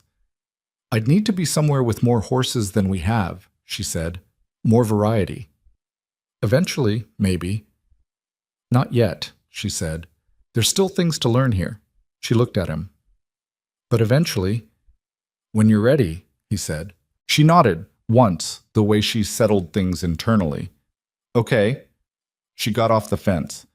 "I'm going to check his water." He watched her go and thought about the particular quality of watching someone discover what they were made for. It was one of the better things. The second year brought a drought, as Ada's risk contingency had noted was possible, and the drought brought the kind of pressure that tested everything built on something real and destroyed everything built on something else. It started in June. The grass went brown earlier than usual, the creek dropped, and by July the ground was cracked in the south pasture in a way that Colton hadn't seen since the bad summer of 1885. The cattle needed more water than the well alone could cover, and the well level was dropping. Colton made the decision to sell 10 head in late July. Not the plan, not what Ada's proposal had accounted for, but the math was clear, and the math was what it was. He told Evelyn on a Sunday evening, sitting at the table with the ledger between them. 10, she said. "It's that or lose them," he said. "And lose them, I get nothing. Sell them now, I get something, and the remaining herd has enough water." She looked at the ledger. She didn't argue with the math. "Which 10? Ruth's two oldest, the ones from before she started managing the feed. They never caught up the way we hoped." He pointed to the entries. "And 8 of the expansion stock, the ones performing below Ada's projections." Evelyn was quiet for a moment. "Ada's going to have opinions." "Ada has already told me which 10 she'd sell," he said. "We picked the same ones." Evelyn looked up from the ledger. "She already did the analysis. Came to me on Friday. I was going to tell her I'd think about it, and she said she'd already left a copy on the table in case I wanted to look at the numbers." He paused. "She's 11. "Almost 12, Evelyn said. "Almost 12, he agreed. They sold the 10 cattle and the herd survived the drought. And in September, when the rain finally came back, it came with the particular generosity of weather that had been withholding itself. And the grass came up fast and green, and the creek rose and everything exhaled. What the drought had cost them in cash, it had returned in something harder to name, the knowledge that they could take a hit and redistribute the weight of it and stay standing. That was not nothing. That was, in fact, the thing that made all the difference. Ruth came home for Christmas that year, which was the first time she'd been back since June. She arrived on the stage looking different than when she'd left. Not older exactly, though she was 19 now, but more settled in herself, the way people looked when they'd been somewhere that fit them. She had a proper coat, good leather boots, and she'd done something with her hair that Clara immediately demanded she teach her. She brought a package for Lily, as promised, a small cloth book, hand-stitched, with illustrations on every page. Animals, mostly. Lily opened it at the table and went very quiet in the way she went quiet when something mattered to her. "You made this," Lily said. "Mrs. Bowles taught me the binding," Ruth said. "I did the pictures myself." Lily turned the pages carefully, like she was handling something that might startle. Then she looked up at Ruth with those serious, dark eyes. "It's the best thing I have," she said. Ruth put her arm around her youngest sister and said, "Good," into her hair, and that was the end of that particular exchange, but it sat at the table with all of them for the rest of the evening. Over the 3 days Ruth was home, things came out the way they did when family had been apart. In pieces, in the middle of other conversations. Not as announcements, but as information shared between people catching up. Mrs. Bowles was going to retire in 2 years, she said one morning at breakfast, not looking at anyone in particular. She wanted someone to take over the shop. She'd been asking Ruth what she thought about that. The table got quiet. "What do you think?" Evelyn asked, the way she asked things. Direct, no ornamentation. Ruth turned her coffee cup in her hands. "I think I'm not ready yet," she said. "I think in 2 years I might be." "Do you have the money?" "No," Ruth said. "Not remotely." "How much would you need?" Ruth named a figure. It was significant. Evelyn looked at Colton across the table and he looked back at her, and they had the kind of conversation that married people had without words. What they had, what they could do, what the math looked like. "We can't give you all of it," Evelyn said, "but we can give you something, a start." Ruth shook her head. "I wasn't asking." "You weren't asking," Evelyn said. "I'm offering. There's a difference." She looked at her daughter steadily. "Your father should have left you something. He didn't, because he couldn't, and that's not something I can fix. But this I can do something about." She paused. "It's not a gift. It's what should have always been there." Ruth was quiet for a moment. She looked at her coffee. "I'll pay it back," she said. "You'll do nothing of the sort," Evelyn said. "Mama." "Ruth," Evelyn's voice was firm and done with the subject. "Let people help you. It's a thing you need to practice." Ruth pressed her lips together. "I'm working on it," she said, which was honest, and Evelyn accepted it. When Ruth left to go back to Guthrie, Clara cried again, which was becoming a tradition. Lily gave Ruth the cloth book to take with her, which Ruth tried to refuse, and Lily said, "You made it. You should have it too. I'll remember the pictures." Ruth took the book. She held it on the stage ride back to Guthrie and looked at the pages and thought about home, which was a word that now meant 2 places at once, and she thought that was something she could live with. Clara got her horse the following spring. She was 9 years old. She had demonstrated 2 solid months of morning chicken duty, plus a month of helping Ada with the cattle records that nobody had asked her to do, and Colton had watched all of it and waited to see how long she'd sustain it before he said anything. She sustained it. He hadn't expected her to quite so thoroughly, which he thought said something about what happened when you gave Clara Mercer a clear target and got out of the way. The horse was a small roan mare, steady-tempered and sensible, purchased from the Whitfields, who had more horses than they needed. Joe vetted the animal without being asked, which meant the acquisition had Colton's blessing and Joe's endorsement, which was the highest possible standard. Clara named her immediately, and without hesitation, Biscuit, which Joe felt was undignified, and which Clara felt was exactly right. "It's a name she can grow into," Clara said. "Horses don't grow into names," Joe said. "Everything grows into names," Clara said, with the serenity of someone who had already decided this wasn't a debate. Joe let it go. Biscuit remained Biscuit. The day Clara rode Biscuit out on her own for the first time, not in the yard, but actually out on the ranch road, a short loop that brought her back in 20 minutes. Colton stood at the gate and watched her go and thought about the 7-year-old who had sat on a fence post and asked him if he was lonely and who had answered her own question. In the end, more effectively than he ever could have. When she came back, she was beaming in the way that Clara beamed. Full face, nothing held back, the way she did everything. "I did it," she said. "You did," he said. "Joe's going to teach me the next thing tomorrow." "She is," he said. "She told me." Clara looked at him with those eyes that had always seen straight through whatever he was trying to project to the actual thing underneath. "Are you happy?" she asked. He thought about it for a moment, not because he needed to, but because it was Clara asking and she deserved the honest answer, the same way she always had. Yes, he said. I am. She nodded, satisfied, and slid off Biscuit. Good, she said. Me too.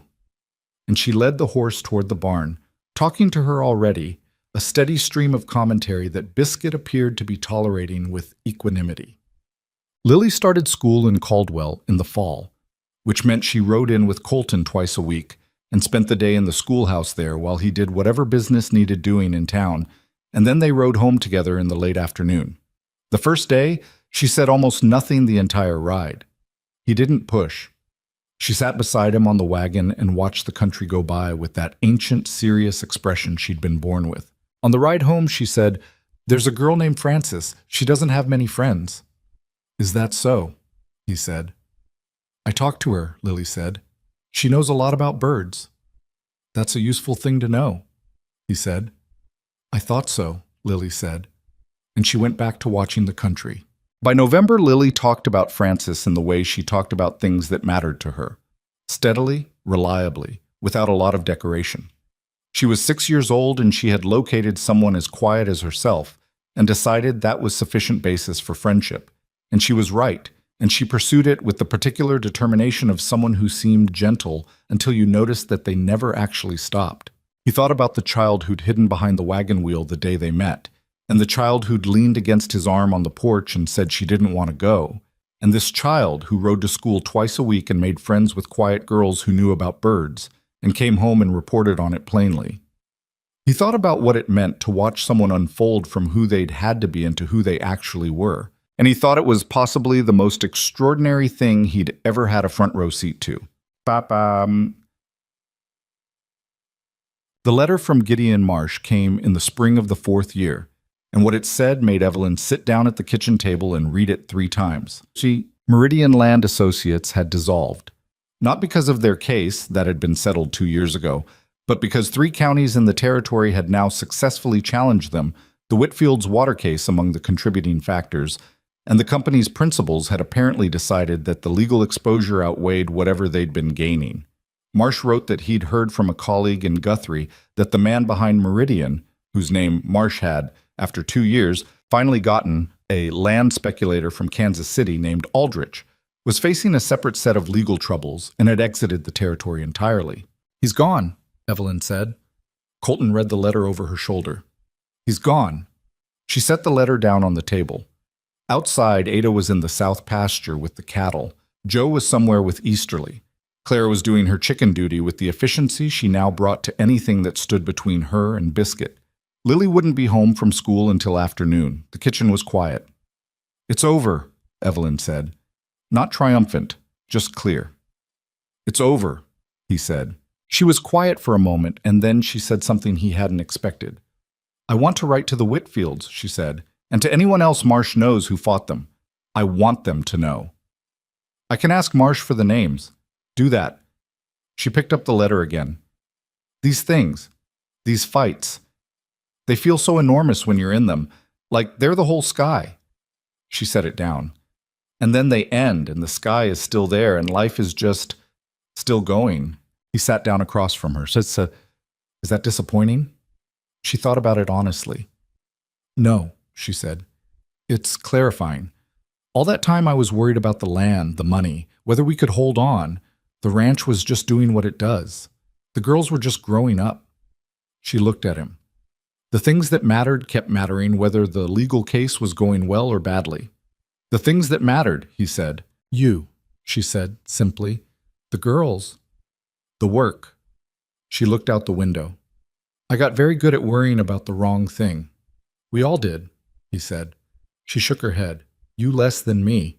You kept doing the work." "So did you." "I did it while also worrying," she said, with a dry edge that meant she was being honest about herself rather than modest. "It's not the same thing." He looked at his wife across the kitchen table, in the same house where she'd first sat across from him and told him she didn't take charity, and he thought about what it meant that she was still here, still direct, still running numbers when she was anxious, and asking better questions than anyone around her and teaching him things about himself by just being what she was. "Evelyn," he said. I'm glad the axle broke." She looked at him. A long pause, the kind she used when she was deciding something. Then she said, "So am I." And she picked up the letter and went to write to the Whitfields because that was who she was. Someone who, even in the moment of relief, turned toward the next thing that needed doing. What Iron Creek Ranch became over the years was not what anyone would have drawn on a map in advance. It was not the largest operation in the county. Ada expanded it to 65 head eventually, as planned, and then to 80. And the numbers worked because she made them work with a precision that still occasionally astonished Colton. But there were ranches 3 times its size within 20 miles. It was not the most impressive property in the territory, not by the standards of men like the one who'd tried to take a piece of it. What it was this, a place that worked, a place where things were repaired when they broke and planted when they needed planting, and the accounts were kept honestly, and the animals were handled with patience, and the people in it were, most of the time, fed and warm and known. Ruth opened her shop in Guthrie in the 3rd year, with Evelyn's contribution and 3 years of her own savings and the goodwill of Mrs. Bowles, who stayed on part-time because she said retirement didn't suit her. The shop did well, not spectacularly at first, and then better, and then well enough that Ruth hired an assistant. She came home twice a year and wrote once a week, as promised, and the letters were as direct and organized as she was, and Evelyn read every one of them twice. Joe went to Enid in the 4th year to work with the horse dealer who'd watched her with Easterly. She took Easterly with her, which the dealer had not expected but accommodated, and she spent 2 years learning the full trade of it. Not just riding and training, but the business of horses, how they moved through the market, and what made one animal more valuable than another, and how to read a horse in 10 minutes the way other people read a paragraph. She came back to Iron Creek when she was 20, not because she had to, but because she wanted to start something of her own closer to home, and because she said the country around Iron Creek was where horses made sense to her. Clara grew into exactly the person she'd always been, which was the best possible outcome. She was loud and planning-oriented and capable of extraordinary focus on things that interested her and somewhat less focus on things that didn't. And she rode Biscuit with a competence that Joe endorsed and an enthusiasm that occasionally outpaced her skill. She was 12 when she informed the household that she intended to be a teacher, which surprised no one because Clara had been explaining things to people since before she could reliably spell. She went to the normal school in Caldwell at 16 and came back at 18 and taught for 3 years at the county school, where she was, by most accounts, alternately exhausting and wonderful. Lily was the one who stayed closest to home, not because she lacked for other options, but because she seemed to want to. She was a steady, unhurried presence on the ranch, helping where help was needed, not announcing it, not requiring acknowledgement. She grew her friendship with Frances through school and after school and into adulthood, the way quiet people grew their friendships, incrementally and permanently. She developed, over years, a deep knowledge of the land itself, the way the creek ran, where the soil was good and where it wasn't, which pastures needed resting and which could take another season. It was the kind of knowledge that didn't come from reading, but from paying attention for a long time. When she was 15, she told Colton which section of the east pasture needed to be rested for a full year and why. And her reasoning was the kind that came from 4 years of watching the grass and the cattle and the water and putting it together into something no one had told her. "How long have you been thinking about this?" he asked. She considered. 2 years, she said. He looked at the pasture. "You're right," he said. "We'll rest it." She nodded and went back to whatever she'd been doing. That was Lily. The 5th October, the anniversary of the wagon, came around on a Friday. Neither of them had planned anything for it. It wasn't that kind of family. They didn't make ceremonies out of dates. But in the morning, Evelyn came out to the barn where Colton was doing the early feeding, and she stood in the doorway with 2 cups of coffee, and he took one, and she leaned against the doorframe, and they watched the sun come up over the east pasture. 5 years, she said. 5 years, he said. The light came in slow and orange across the grass, the same light that had been on that road when he'd heard the axle break, the same quality of Oklahoma October morning, unchanged. "You almost kept riding," she said. It was not a question. He'd told her this once, in the 2nd year during one of those late-night conversations that happened sometimes after the house went quiet. "I almost kept riding," he said. She looked at the pasture. "I've thought about that sometimes. What would have happened? She turned her coffee cup in her hands. We would have figured something out. The girls and I. We always would have figured something out. I know that, he said, but it would have been harder. She paused. And different. And I wouldn't have... She stopped. What? He said. She looked at him sideways with that particular expression she used when she was about to say something she didn't usually say out loud. I wouldn't have known what this was, she said. What it could be. Building something with someone. She looked back at the pasture. I thought for a long time after Daniel died that I was past that part of life. She shook her head slowly. I was 32 years old and I thought I was past it. You weren't, he said. No, she said. I wasn't. The sun cleared the horizon fully and the light changed. That particular shift from orange to gold that happened in the first minutes after sunrise, the land warming by degrees. In the pasture, the cattle were starting to move toward water. Somewhere behind them in the house, someone was up, probably Ada, who kept early hours by choice, who had probably already looked at the ledger. Colton, Evelyn said. Yes. I'm not a romantic person, she said. You know that. I know that. But I want to say... She stopped, turned the cup, started again. What you did, that first day. Bringing us here. You didn't have to, and it wasn't just the practical arrangement. Even from the beginning, you saw us. She looked at him. Not just the problem, the people. He looked at her. I've never said that, she said. I should have said it earlier. You said it by staying, he said. She considered this.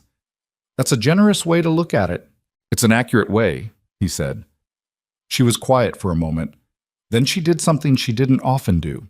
She reached over and took his hand, not waiting for him to reach first, initiating it herself, which from Evelyn was its own kind of declaration. They stood in the barn doorway with their coffee and watched the morning establish itself over Iron Creek Ranch. And here is what was true about that moment and every moment like it that had come before and would come after. It was not perfect. The ledger still had tight months in it. The cattle still had difficult seasons. The land dispute had cost them more than they'd fully recovered, and the good years were still earning back what the lean ones had taken. There were conversations they didn't have well, and silences that lasted longer than they should, and mornings when the weight of everything was more than either of them wanted to carry. None of that was resolved. None of it ever would be. Not completely. Not finally. But here's the thing about a broken wagon on a country road. It breaks in a specific place at a specific moment, and the person who hears it either turns toward it or doesn't, and everything that follows comes from that turn. What Colton had learned in 5 years was not that life could be made simple if you built it right. He had not been naive enough to believe that before, and he was not foolish enough to believe it now. What he had learned was that the right people beside you did not make the difficult things easy.